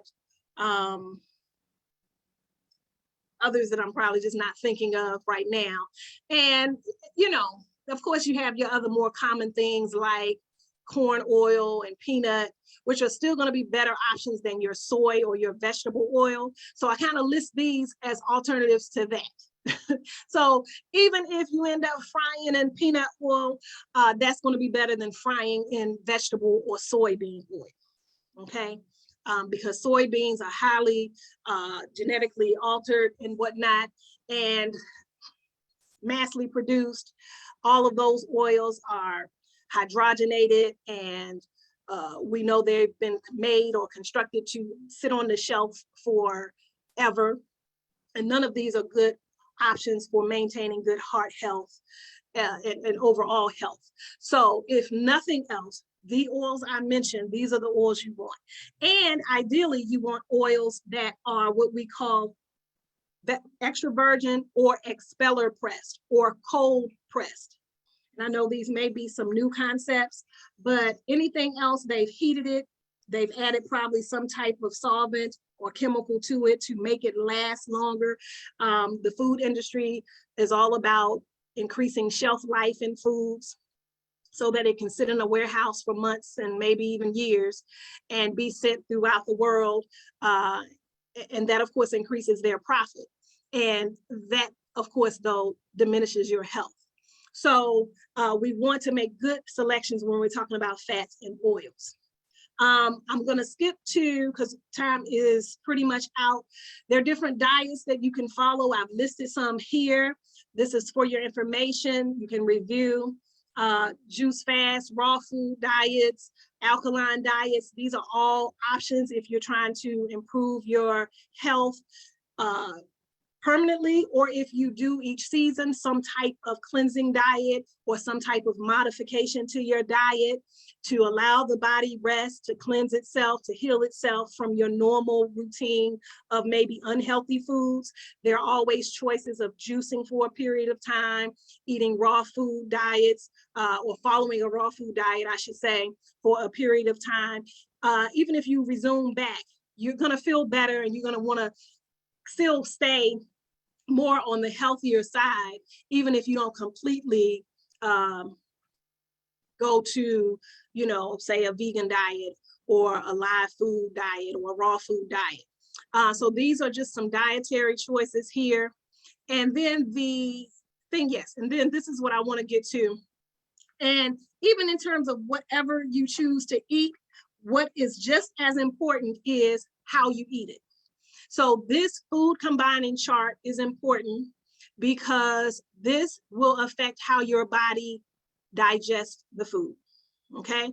And the main point here is that proteins and starches, meat and potatoes, does not go together. That is the main point. And okay, thank you, I Am Woke. They explained what ghee is, and I just couldn't bring it to mind at that point. So I think everybody can see that. Yes, great. Thank you for that. Okay, I thought I was gonna keep talking about food combining and then check the comments, but that didn't work, right? But food combining, the main thing is proteins go with vegetables, starches go with vegetables. Proteins and starches do not go together. That interferes with proper digestion. The body needs different enzymes. The stomach needs different enzymes to initiate that digestive process. And if you throw everything in there at the same time, right, the body cannot make proper adjustments with these foods that are improperly combined. Okay, and so you interfere with the digestion. And I've had this conversation with multiple people, and you know, people always say, oh, I don't have any problem with digestion, or I don't have that problem, or I'm okay. Even, and another big thing I'm often advocating is not going to sleep right after you eat. And same argument, oh, but I don't have a problem sleeping, and I don't have indigestion, or I don't have acid reflux. That does not mean that your body is not struggling or challenged with properly digesting your food. And as that time goes by, as we age, as God forbid, other conditions develop, other issues come about, then the body is no longer able to say, okay, listen, I've shielded you from all your bad eating habits. I've, shielded you from, eating a full meal at 10 o'clock and then laying right down on it. I've shielded you from that, but now you got this going on, and I just can't, the body's going, look, we can't do this, man. So every part is now more challenged, and it just cannot continue. So even if you don't currently have an issue with digestion, I promise you, your body is struggling and suffering with how to break down these foods. If you're eating them with the foods that they don't combine well with, and if you're eating them late and laying down on them. And so, yes, and as always, if you did not get something that I sent to the group because you're not part of the group, but you've joined us for the class, you can email me and request it. I will gladly send it out to you. Let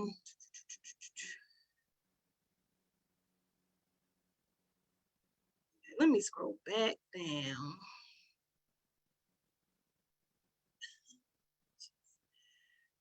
I'm so sorry I done came through some of these foolish messages. Okay, let me scroll back down.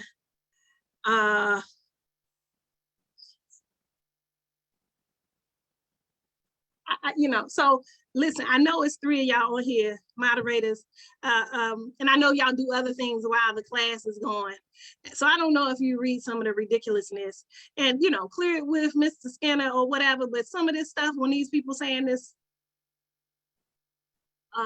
inappropriate stuff, I would just delete. I would send them out. I would block them or dismiss them from the class because it's a waste of time.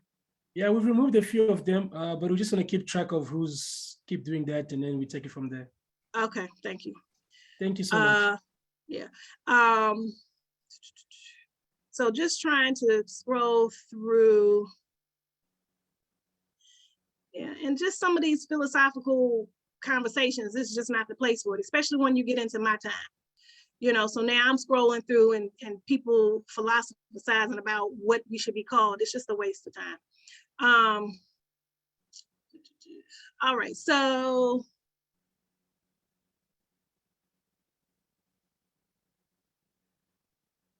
thank you all for the comments. Thank you for all that have thanked me for the information. So just wanted to make sure there weren't questions. low cholesterol too. Yeah. Yeah. And those more fibrous fruits like pears, and pears are highly underrated, right? I really love pears. And even the berries. And we really have to get beyond just strawberries too, right? And the problem with strawberries is it's one of those foods that's considered part of the dirty dozen, meaning they're highly or predominantly grown with a bunch of pesticides and herbicides. So you really should get strawberries, for example, only if they're organic, because they are really heavily pesticide laden. But we even have to go outside of that and do more blueberries, more raspberries. Raspberries, red and black raspberries, are great for lowering blood pressure too. But yes, thank you for that, Nicole.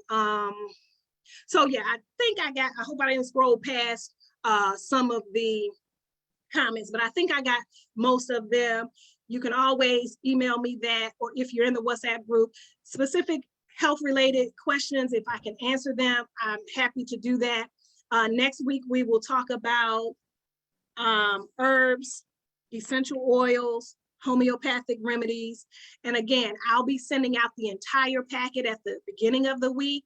And then I'll do and I have a lot of handouts on herbs. So throughout the week, what I'll do is sort of the lighter information, just sort of handouts that will come in. They're more photos and pictures, and will kind of demonstrate what some of the herbs look like. And they're better illustrated than some of just the handouts that are just strictly text. Okay, so my time is up. Thank you all for joining us, and I'll see you back here next week. And as always, I bid you good health and peace. Thank you, Queen Mother, Nana Akua. Thank you very much for your time. Cheers. Up next, I'd like to invite Dr. Wright. Okay. Hello, everyone. You'll see me in a couple of seconds. Welcome. And I entered the other class with the film on the journey with the film Cuban African Odyssey. But once again, I will start this class with looking at a film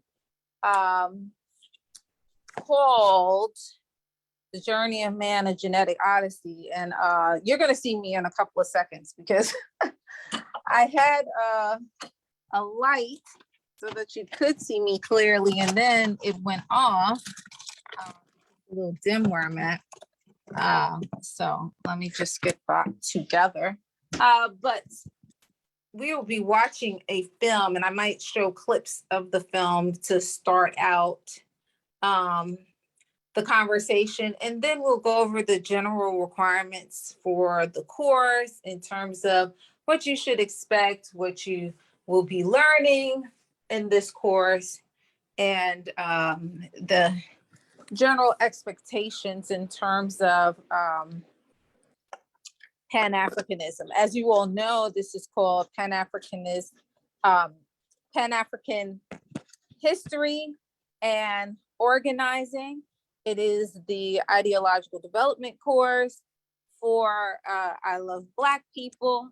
And I've been teaching it, actually. This is number 12, the session, but this is actually our 13th cycle. And I've been teaching it from the beginning. We've been doing it nonstop. So it's very interesting. I try to revise and revamp as we go. And add a little bit extra to it. And actually this film, The Journey of Man, A Genetic Odyssey, is a little bit of a extra add-on to it, because I want to start the conversation out on a level playing field in terms of understanding the origin of humanity, so that when we talk about human beings and we talk about the African and Black struggle,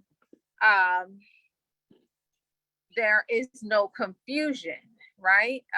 So I'm about to close a couple of screens so that you can see me.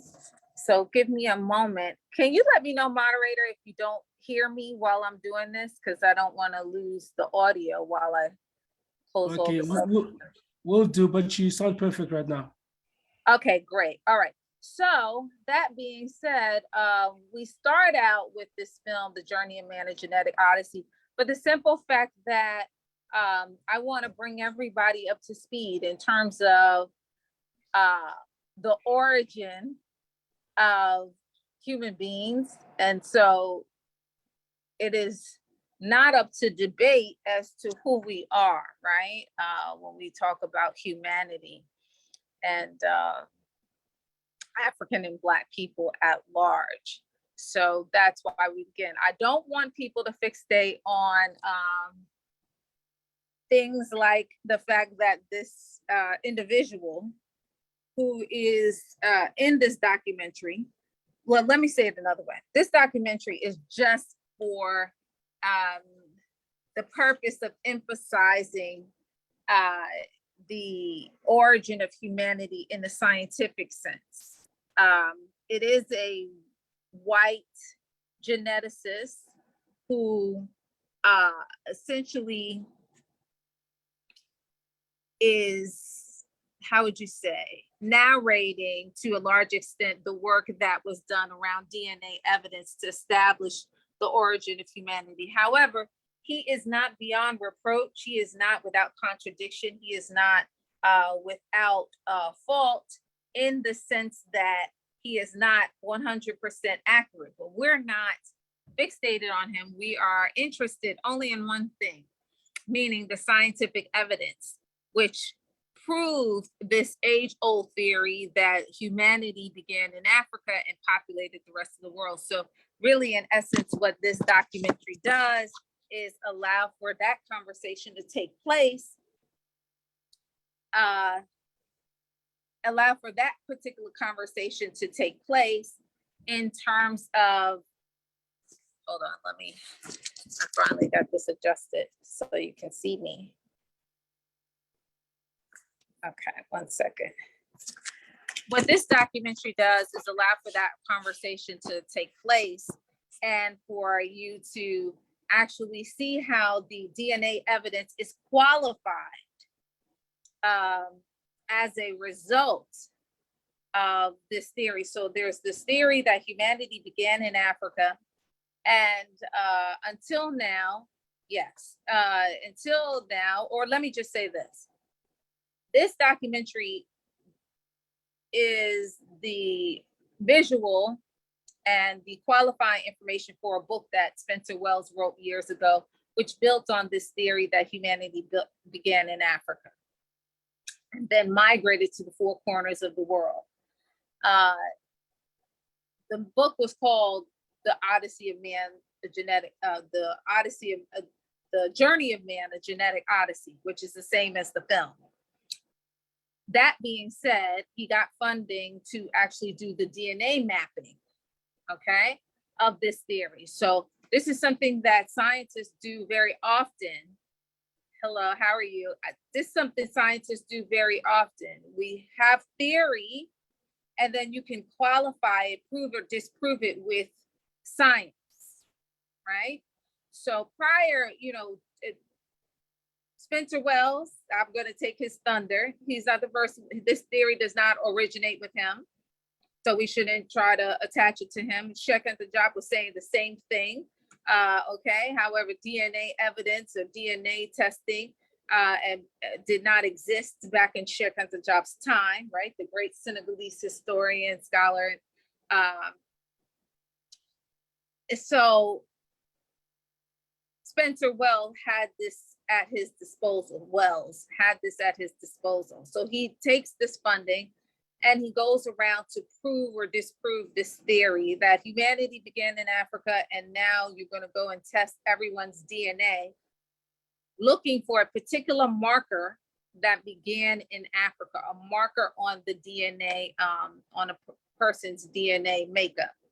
That being said, this is that film, right, where essentially that is done. Why do I show this film? Because what I want you to understand from the outset of this conversation, and I do this with when I teach in the university and even in this space, human is synonymous with African, and Blackness is the natural characteristic of African people. Okay, so I'm just gonna from the outset make those connections for you. when we talk about humanity, we are talking about African people first and foremost, without a doubt, right? Humanity is about 200,000 to 300,000 years old. And this is just to give you some understanding of what we're dealing with, because you all are a part of I Love Black People, and your task as ambassadors of I Love Black People is to leverage technology to address racism and xenophobia globally, right? Our goal is to eradicate racism and the harm it does to Black people, to African people on an everyday basis. That being said, we have only been experiencing racism in the world for the last 400 to 500 years. Why? Because this very small group of people who you will see Spencer Wells briefly address, that they are way on the branch of the human family tree, but are not the roots, and not the trunk, or not the branches. They're kind of like, you know, somewhere out there by the leaves, have created this construct, social construct, which is based on physical appearance in order to have a monopoly on resources. Okay, so the reality is that we've been here 200,000 to 300,000 years.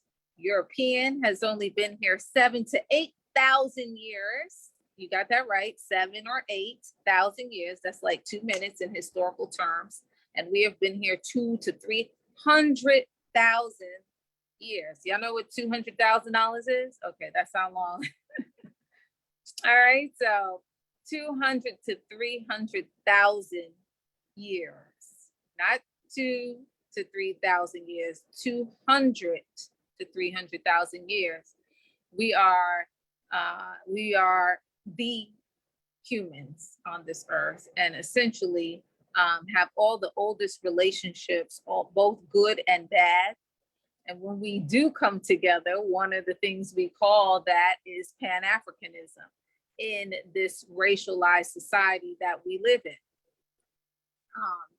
It's unfortunate that we, you know, hey, sometimes it's a fortunate thing that we're living through this time, but it is an unfortunate thing that we are experiencing white supremacy in culture as it manifests itself as a production of a very small and young group of people. Okay, and why to say small? Small because Europeans are a small group in terms of the human population, and young because they are only 7,000 to 8,000 years old. Okay, and what I'm talking about is scientific. Okay, so if this is not my opinion, like I feel like they're only 7,000 to 8,000 years old. This is what the data is saying in terms of hard science, right? So I show this film so that we can all raise our boats up to the same level and understand that humanity is African. As a friend of mine says, and I always quote him, an old friend of mine at this point says, there are no human beings that lived outside or can live outside a cultural construct. Okay? The first human beings are found in Africa. Therefore, to be human means to be African. And I would add to that, that for most of our time on earth, to be human has meant to be African, okay?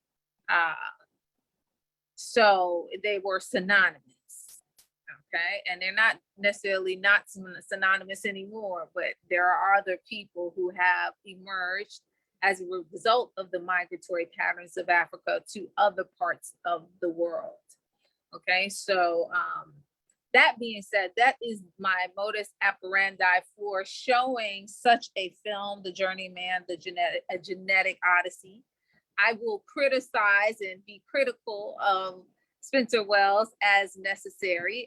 We're not into personality cults here or anything like that. This is about using and sharing information and hopefully orientating you in a way where you understand in your capacity as ambassadors what it is you are to do and whom you are doing it for. Okay, that is the primary goal. All right, so I'm going to cue the film because I'm going to start it with you, and then it's going to go into the group. Okay, and that'll be the first thing you do, and then when a couple of clips you'll watch, we'll come back and we will go over the syllabus and things of that nature. This is the opening lecture. So we'll just go over some of that, and then we will also, I will probably share the first reading and just give it some context, okay? Or I'll be putting it on afterwards, right? But I'll be giving some context to it as we come into the conversation about Pan-Africanism, how it began in this world, how it emerged, who initiated and coined such a phrase, the cultural, social, political context at that moment in time in history, sort of like recreating this period that we're living in now, right? If we were to talk about 2020 and 2021, we would have to recreate the climate. What was going on politically, right? What was going on culturally? What was going on in the world, right? As we have all experienced a pandemic that spanned the world that none of us could have predicted, so so if we wanted to talk about this period, we have to give the reader, we have to give the audience an understanding of what the climate was on every level. And so that is what the first reading seeks to do. It's actually a chapter from a book that I wrote that gives you that context. How was Pan-Africanism budding in the world, and with whom were the players, so to speak, the actors, the agents of Pan-Africanism as it emerged in the world at that moment in time. So that's what the first chapter or the first set of readings will help frame for you, so that we can understand how this ideology, how this practice comes into the world, and how it's expressed and who expresses it, right? And what it is expressed for, right? What purpose does it serve? Because I am aware of the fact that many people think that Pan-Africanism has no real concrete purpose in hardcore terms, and that's not quite correct. Okay, what you will get from this course is a concrete example and historical evidence of the use and manifestation of Pan-Africanism in a concrete way. Okay, so we'll also talk about that. All right, so let me cue our film, and you'll see that first. So you're not gonna see me for a second. So I'm also, while I do that, I might hello everyone. Just give a little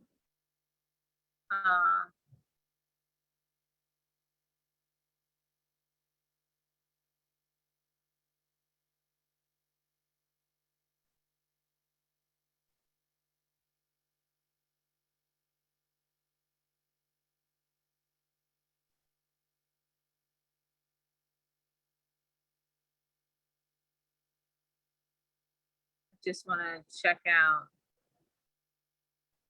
Yeah, so hello everyone. Hello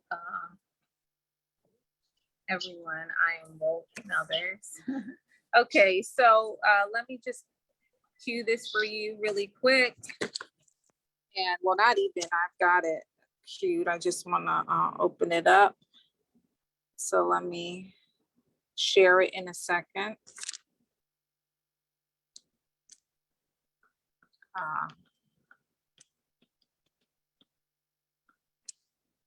Okay, so I'm just you're gonna mostly watch this on your own. And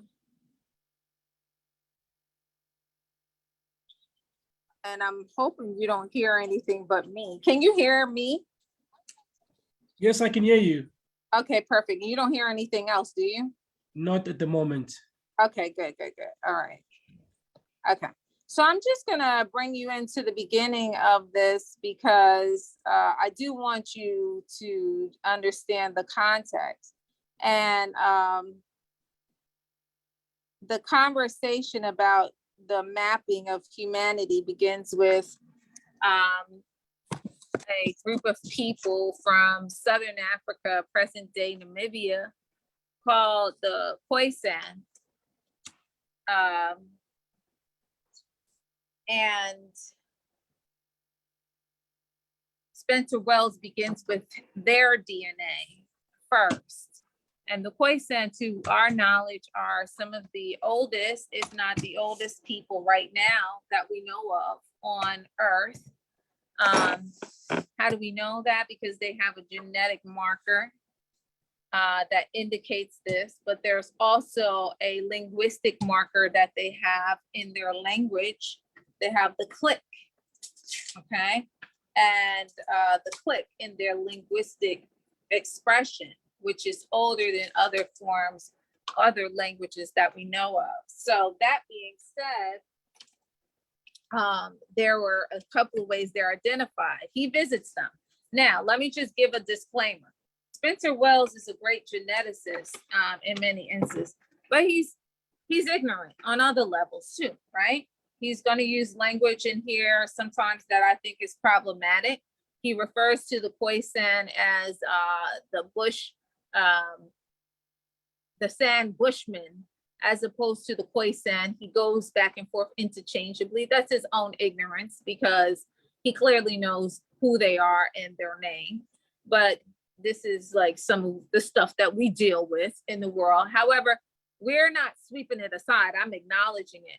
We are utilizing his work just for the purpose of the DNA evidence that it presents in terms of affirming the fact that human beings are in fact African first, right? And it's synonymous with humanity. So, you know, and he affirms that in the end as well. However, he's ignorant on a couple of issues. You're going to watch this on your own. There's another issue that's problematic about this. He makes a statement that, Europeans created science. That's not true. Europeans did not create science. Okay. This is insane. Europeans are too young to have created science in the sense that before they even emerge, we are preserving entire human bodies that are still in existence right now, okay? Meaning we have human bodies that come out of parts of Africa, ancient Kemet, Egypt specifically, that are over 5,000 years old and counting. The people and the culture that the people came from that preserved them were highly scientific, okay? And the progenitors of science as we know it. So no European who just emerged in the last couple of years is the progenitor or the father of science or history or any of the sciences as we know it that relate to the earth, the human body, or the cosmos. Okay, it just is impossible. Okay, so just on a human timeline level, it's impossible for them to be the progenitors of science. Okay, so anybody who can embalm a body and preserve it for not for a few years, not for a few hundred years, for thousands of years, is a scientific master. Okay, and that's what African people are and have been in the world.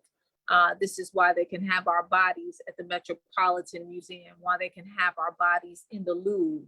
It wasn't preserved by Europeans. So, you know, he's got to big up his group just a little bit and, say whatever he's going to say, right? He can't just say, hey, Europeans haven't really made a major contribution to the world beyond theft. So he's got to give him a little plug, but I'm putting it out there that ignore him on those levels. We just want the evidence of his DNA mapping. And the other part of it is that in this film, you're going to pay attention to how the groups that he encounters, their attitude about being told that their origin is in fact the African continent.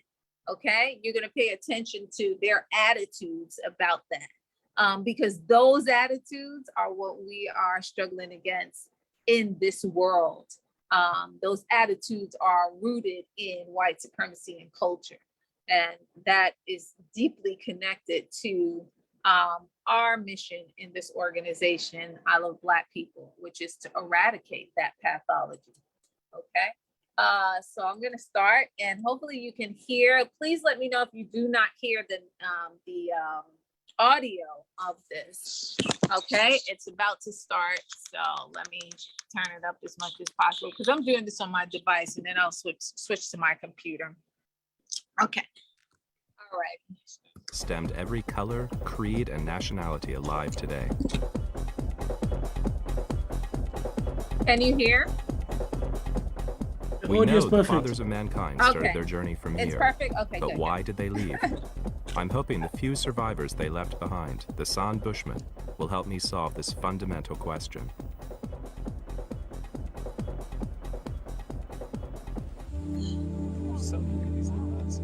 50,000 years on, I hear their numbers are dwindling fast. Soon they could be gone entirely. I'm arriving not a moment too soon. Hello? How are you? I'm Spencer. And like 2 children, they are boys. This is my wife. This is Lisa. Do you want to see a picture of my daughter? This This is her in her school uniform. Her, What's her name? Margot. I have to explain to them why I'm here. But how do I begin? For a start, what's Bushman for geneticist anyway? I sense this is really going to be tough for a lab rat like me. I just want to tell you a little bit about why I've come here. It's mostly to find out about your way of life. I'm really excited to be here. You know, it's such a dream for me to get to meet the San people, the Bushmen. Can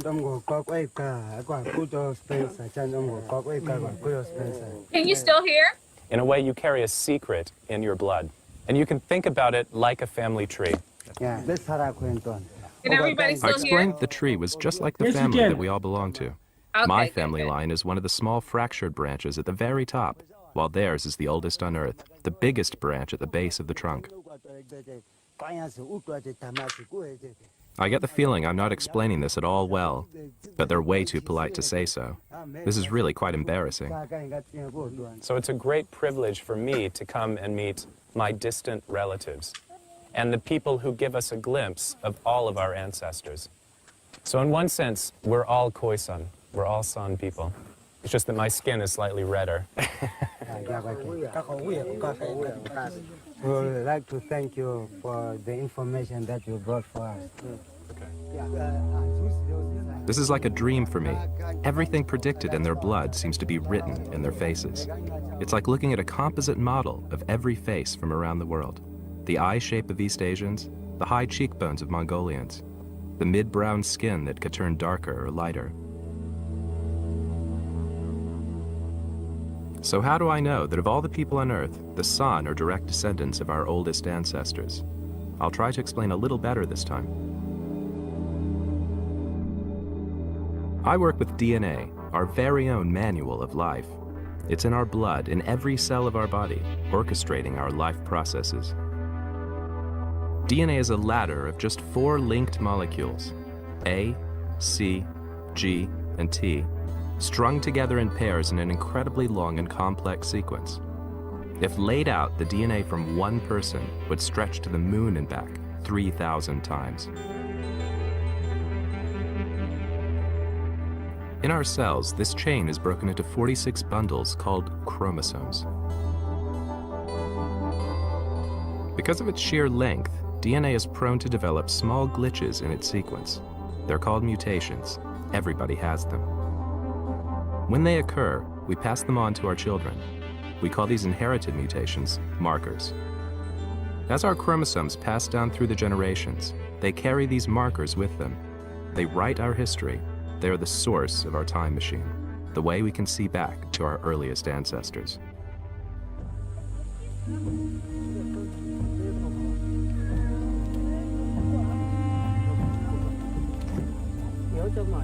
The markers I follow are found only in men, on their Y chromosome, the chromosome that makes men men. But of course, men don't travel alone, and the journey of man is the journey of everyone. I was walking through the village and I saw that they had massive piles of these sitting around everywhere. We call them monkey oranges. They taste pretty good. They're a little bit like papayas. But I thought it would be a good idea to use them to explain exactly what we mean when we say we're following genetic markers. This is a man at some point in the past. The thing that makes him a man is his Y chromosome, a piece of DNA that's unique to men. When men have sons, they pass on their Y chromosome to those sons. Again, it's what makes them sons. So if we imagine that this man had two sons, they would have essentially identical DNA on the Y chromosome to their father. So they would get his Y chromosome in effect. And if we imagine that they also have sons, those sons, the grandsons of this very first man, would also have essentially the same DNA. But occasionally, we pass on these pieces of DNA, we get a change in a single letter in the sequence. We can call those mutations or markers, and that's what allows geneticists to trace descent. Now I've represented this marker with a little strip of tape, a little black bar. And just like before, all of the sons of this particular man will have essentially the same Y chromosome, so they will inherit this marker.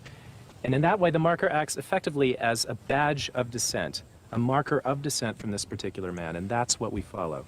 Now, as we move further down the tree, most of the sons will inherit just that single bar, but occasionally, as we saw before, we will get a second change in the Y chromosome. A second marker appears, showing descent from a particular man, in this case this person, who has first that marker, which came from that person back there, but an additional unique change on his Y chromosome, which he then passes on to all of his descendants.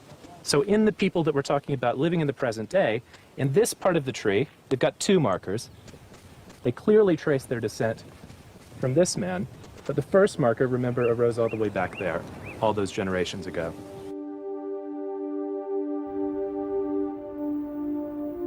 The San Bushman markers are quite unlike any others found outside of Africa. In the world's family tree, their branch is the first to split from the rest. That's how I know they must be the oldest tribe on Earth. And now I'm here with them, looking for clues to find out why their ancient brothers and sisters left this place. The first thing I noticed was their incredible language. They speak with clicks and other sounds totally alien to me.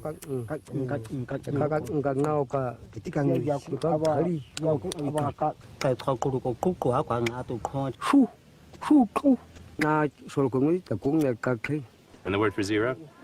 Kora. They try to teach it to me. And for two? Ta. And three? Nani. And four? Go.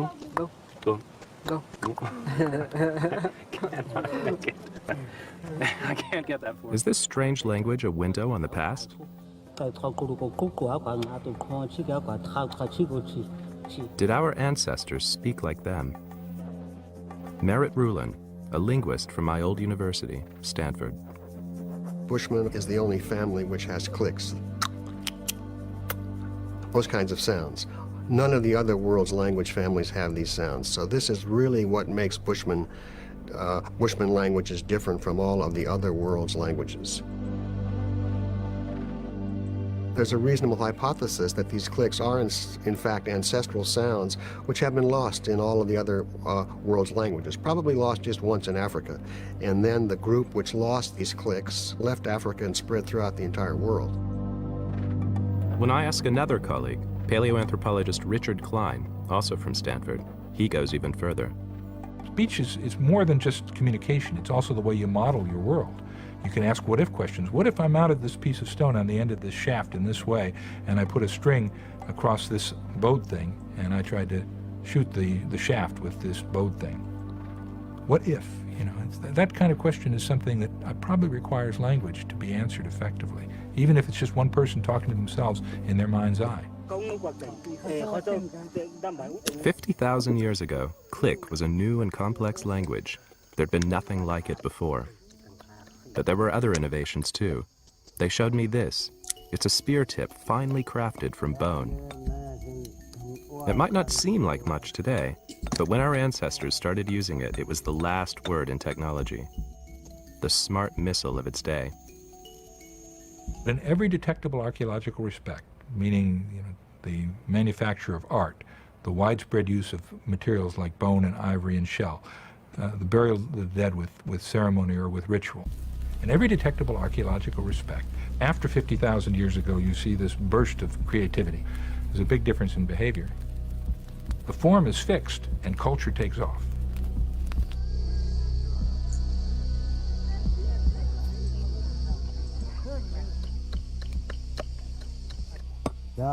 Okay, I'm gonna stop it right there because I don't want it to go too far.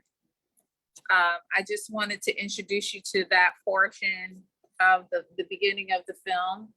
And I'm gonna share, actually I let it go a little further than I wanted to. I'm gonna share the syllabus for the course for this semester. Or this cycle, let me say, not semester, but cycle. So as you know, the course is called Pan-African History and Organizing. And this is you, if you're in the WhatsApp group right now, you will see it go up. And then I'm going to share from there. Okay.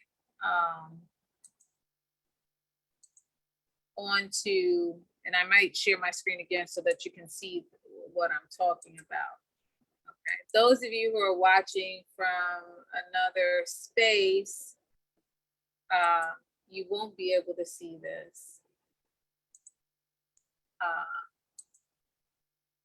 So you have to write the administrators to let you into this group so that you can in fact have access to the readings and everything.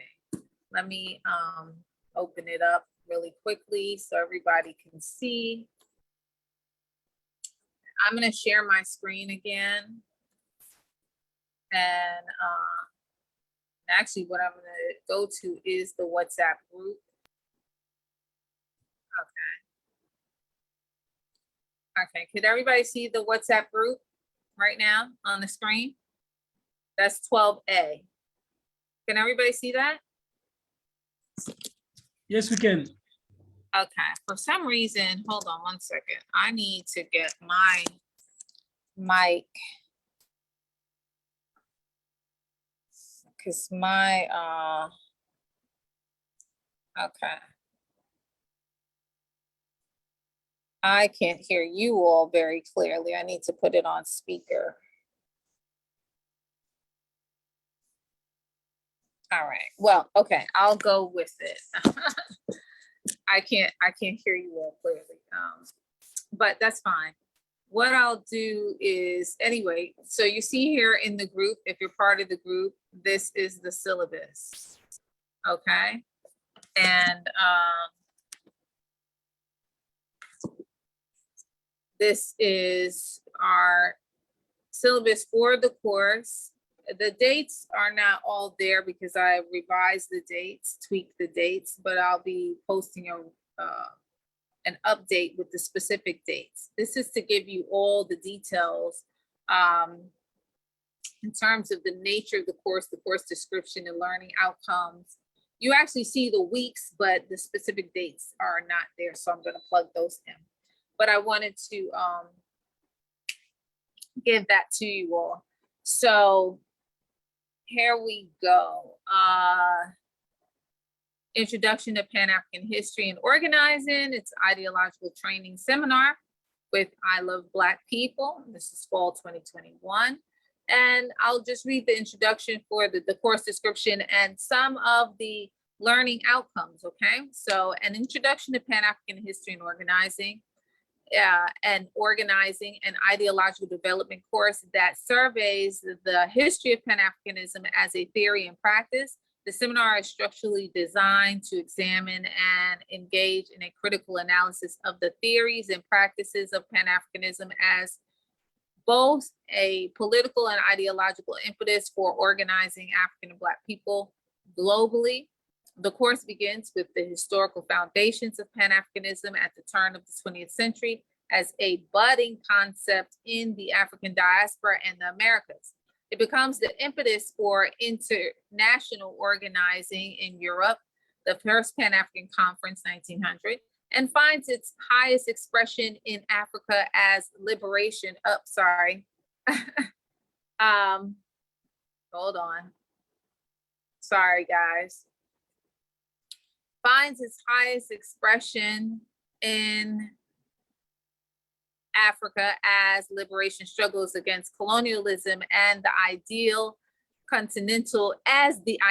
of continental unity. Many have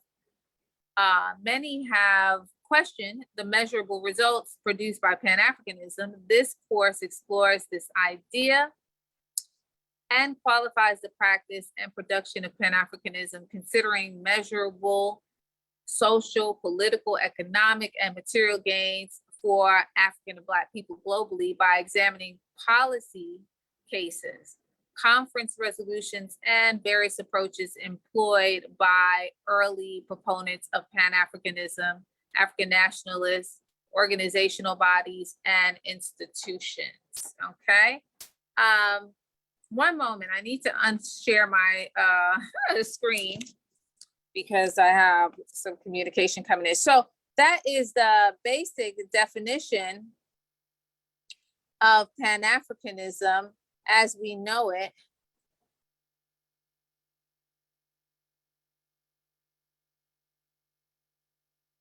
And so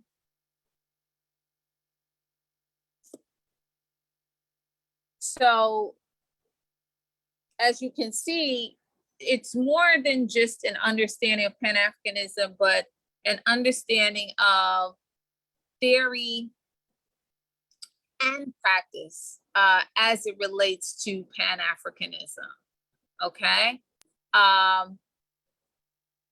So the learning outcomes are as follows, and you should be able to see that. Can everybody see that? The syllabus again? Yes, we can. Okay, great. So learning outcomes, a working definition. So these are the things that you should know at the end. A working definition of Pan-Africanism, knowledge of specific history, development, and emergence as an ideology, theory, and practice in the world. 2, the ability to identify and qualify Pan-Africanist thought, speech, and action across various technological mediums, social media platforms, virtual realities, and brick and mortar spaces. So in other words, I will introduce you to sort of a rhetorical structure and pattern that indicates Pan-Africanism or identifies Pan-Africanist thought, okay? The ability to qualify whether policies, legislation, organizational initiatives, and or general practices are Pan-Africanist in nature and beneficial to African and Black people. The ability to identify imperialism, colonialism, and neocolonialism as oppressive and exploitative systems as they have manifested throughout the African world, Africa and its diaspora. The means and methods through which African and Black people have organized, fought, resisted, and liberated themselves and nations from imperialism, colonialism, and the ways in which neocolonialism is currently being resisted. The role of Pan-Africanism as a primary strategy and tactic in the effort to eliminate racism and xenophobia. The ability to differentiate multiple perspectives through an analysis of different case studies built on measured evidence-based arguments and research essays. The ability to apply knowledge acquired in the seminar to the active role and responsibility as ambassadors of I Love Black People in eradicating racism and xenophobia. The ability to qualify again, everything before declaring it substantial or beneficial to African or Black people locally and globally, okay? And did I give enough emphasis to qualifying everything? I don't think I could have given more, but the idea is that, we have a great historian here named he is the ancestor now, but named the great Dr. John Henry Clark. And he would always say, one of the things he said was that we are always, African people, Black people, we're always willing to celebrate the victory without qualifying the victory. And the reality is that we want to get our qualifying chops together and learn to qualify things before we just conclude that things are beneficial to us as a result of appearances, okay? And so that is one of the things that we will try to do here, emphasize and give evidence of how to, or give instruction on how to qualify everything, whether it's policy or anything else as it relates to African and Black people worldwide. I'll give you a perfect example of that. We always seem to think that, because Obama was Black, he did good for Black people. That's not true. He did a great thing for the African aesthetic. Visually, he put, he gave us a visual of him and his wife and family, and it was great for our collective self-esteem. However, politically and legislatively, and in terms of policy in the United States and on the African continent, there was nothing there. Okay, there were no measurable results that were to the benefit of African people under his administration for the most part. So finally, last but not least, the last item is developing measurable results orientation regarding business practices and services, policy and political agendas, legislative initiatives, organizational efforts, and institutional practices.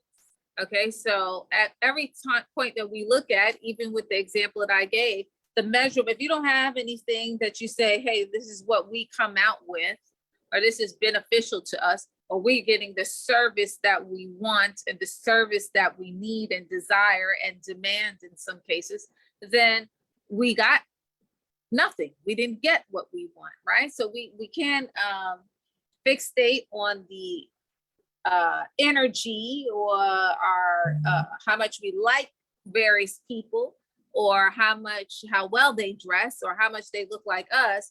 And then when we measure what we have, what is actually in our hands, we have nothing, okay?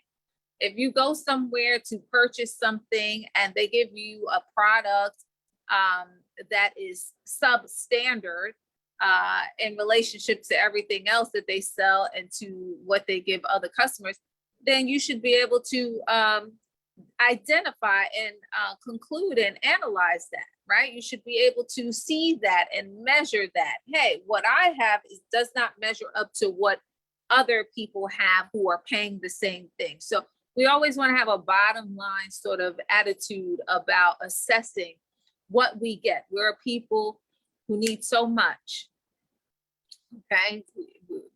Pick an area of life where we don't need as a result of this thing called white supremacy and culture that has marginalized us and robbed us in every way you can rob human beings.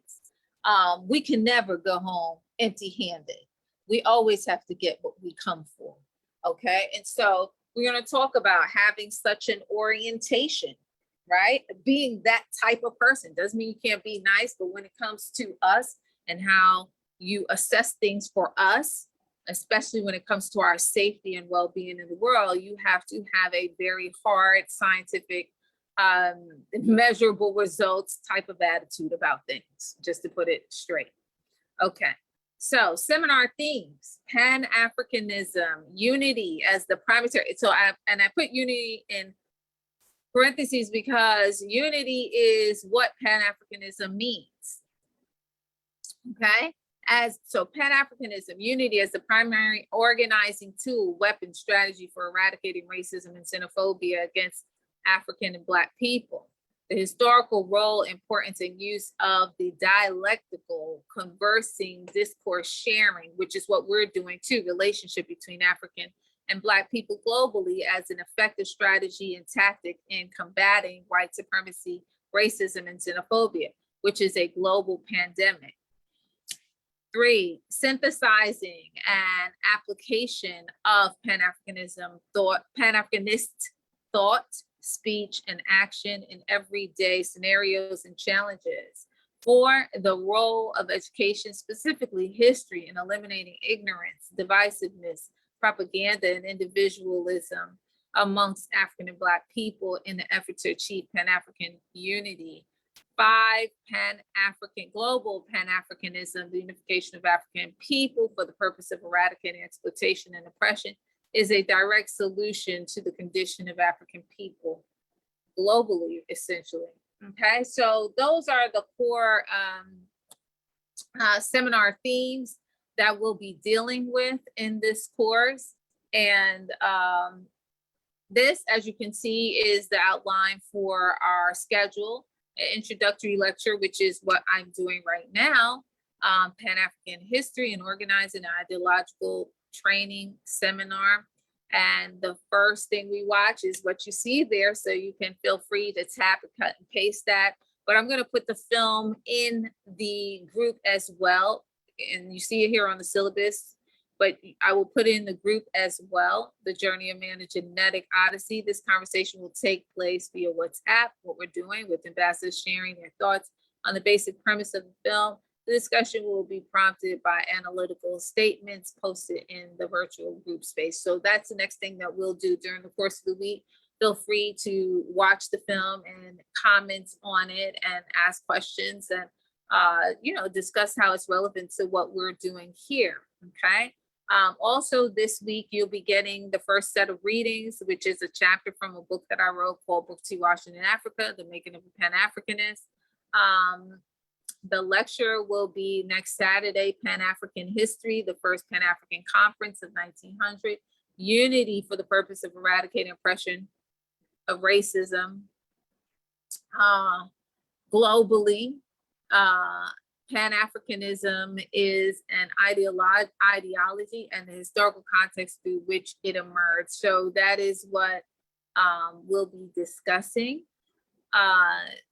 So watch out for that. Every Monday is when I share the readings. The other thing about the readings is please, they're all given to you for free in PDF form. Some of the documents are documents you wouldn't ordinarily be able to get without paying for it in some way, shape, or form. You're getting them here for free. So collect them, put them together, put a file on your computer or wherever, virtual file, and save them because some of them are historic documents like the resolutions from the first Pan-African Congress and the 5th Pan-African Congress, which will talk about the Pan-African Congresses and the components of that, Du Bois namely. So things like that, those are historic documents. There are things that you would seldom see anywhere. And you probably have to buy a book. I think these documents come from the book called African Intellectual Heritage by Asante and Abu Abari. That being said, it's an anthology, sort of collection of historic and important cultural documents and texts. But you would have to buy the book for that. Here you get it in PDF form. So stockpile it, keep them, all the documents that you get. We take a whirlwind tour in terms of our philosophical thought that relates to Pan-Africanism.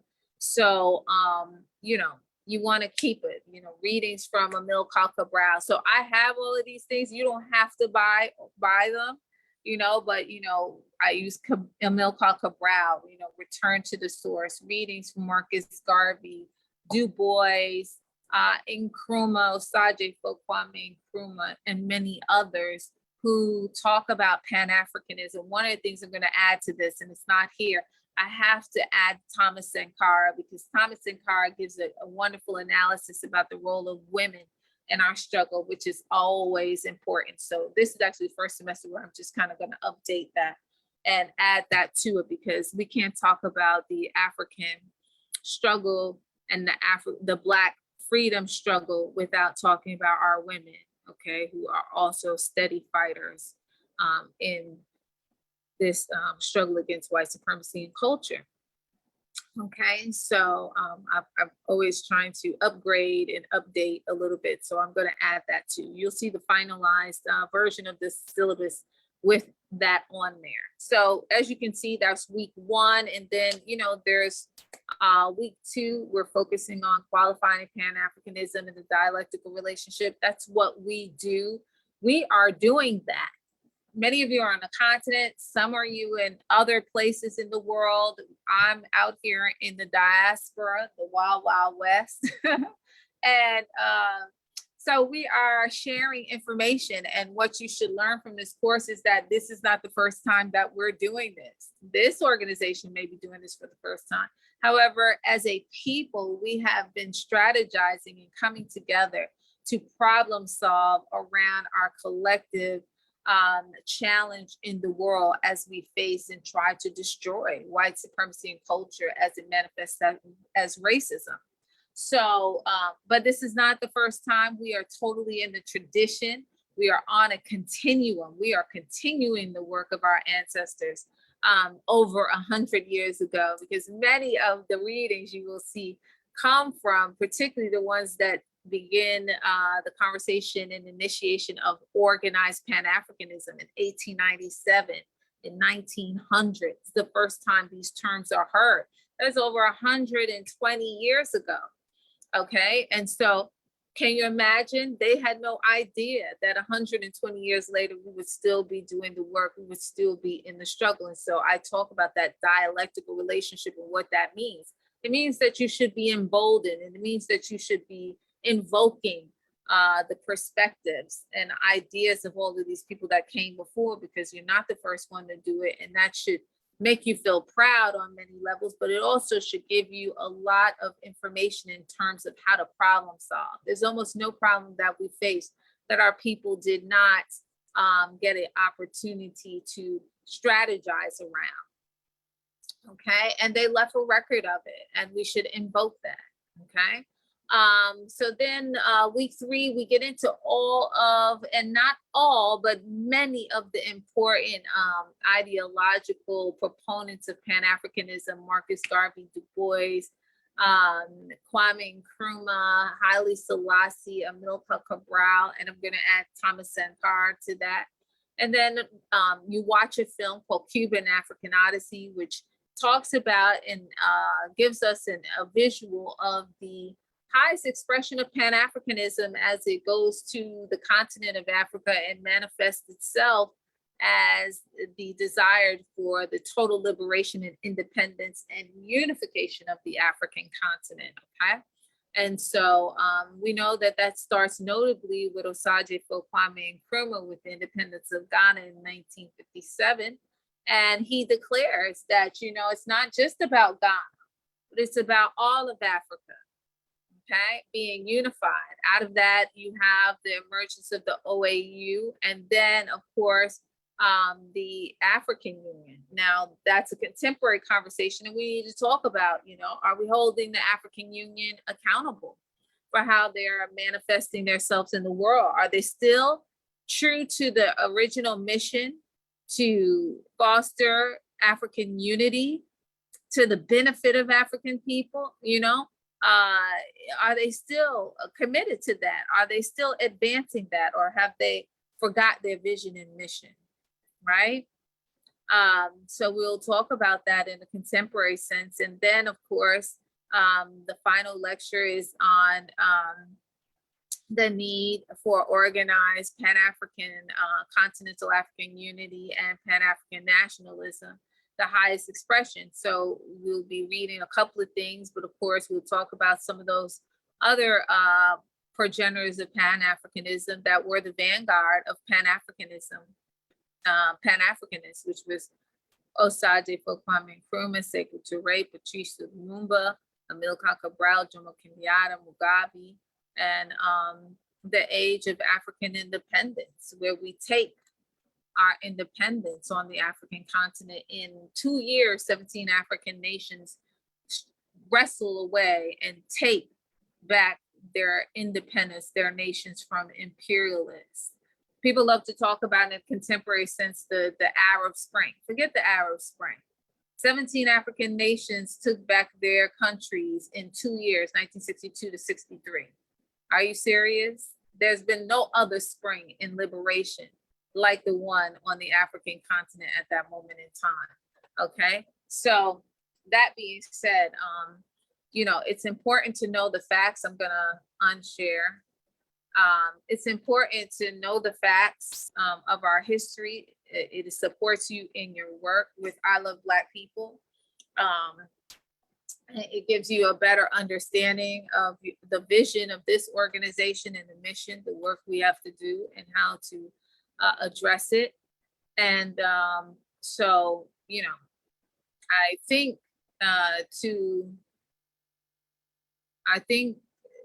you should get a good understanding from this course on how to forge ahead, how to take some of the readings and in terms of emboldening your understanding or fortifying your understanding of Pan-Africanism and how the work you do in this organization as an ambassador relates to that.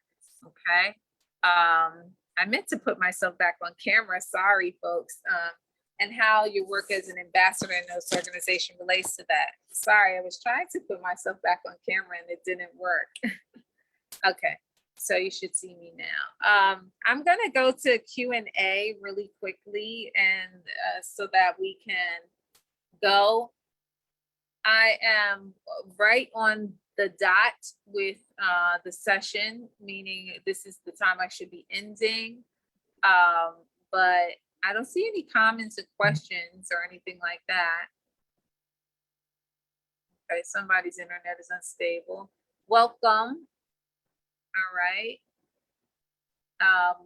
Malua Al Abraham Awek. Okay, so welcome. Glad you're a part of this conscious struggle for our liberation into the effort to eradicate racism and xenophobia. Thank you, John Johns, Joel. Okay, I see you all here. All right, well, thank you all. It doesn't seem like too many questions. I'm woke, the African village, the circles are built. Yes, so I will be invoking our ancestors. Thank you very much. I am woke. Love you too. And so, you know, the point of this work is to help fortify you as ambassadors. So I hope that you find it engaging, but I hope you find it, you know, just that, fortifying, in the sense that it gives you an arsenal of information. It puts you on the continuum of our consistent and continuous struggle. And you know, so you don't feel like you're out there on your own or by yourself doing this work. You are not.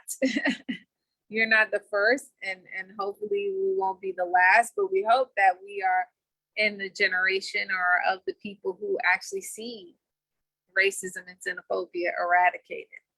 Okay, so I'm going to stop there, and I thank you all. And I will be posting, even though the link for the film is already in the syllabus that you have posted there, I will be posting it again so that you can just click and go for it.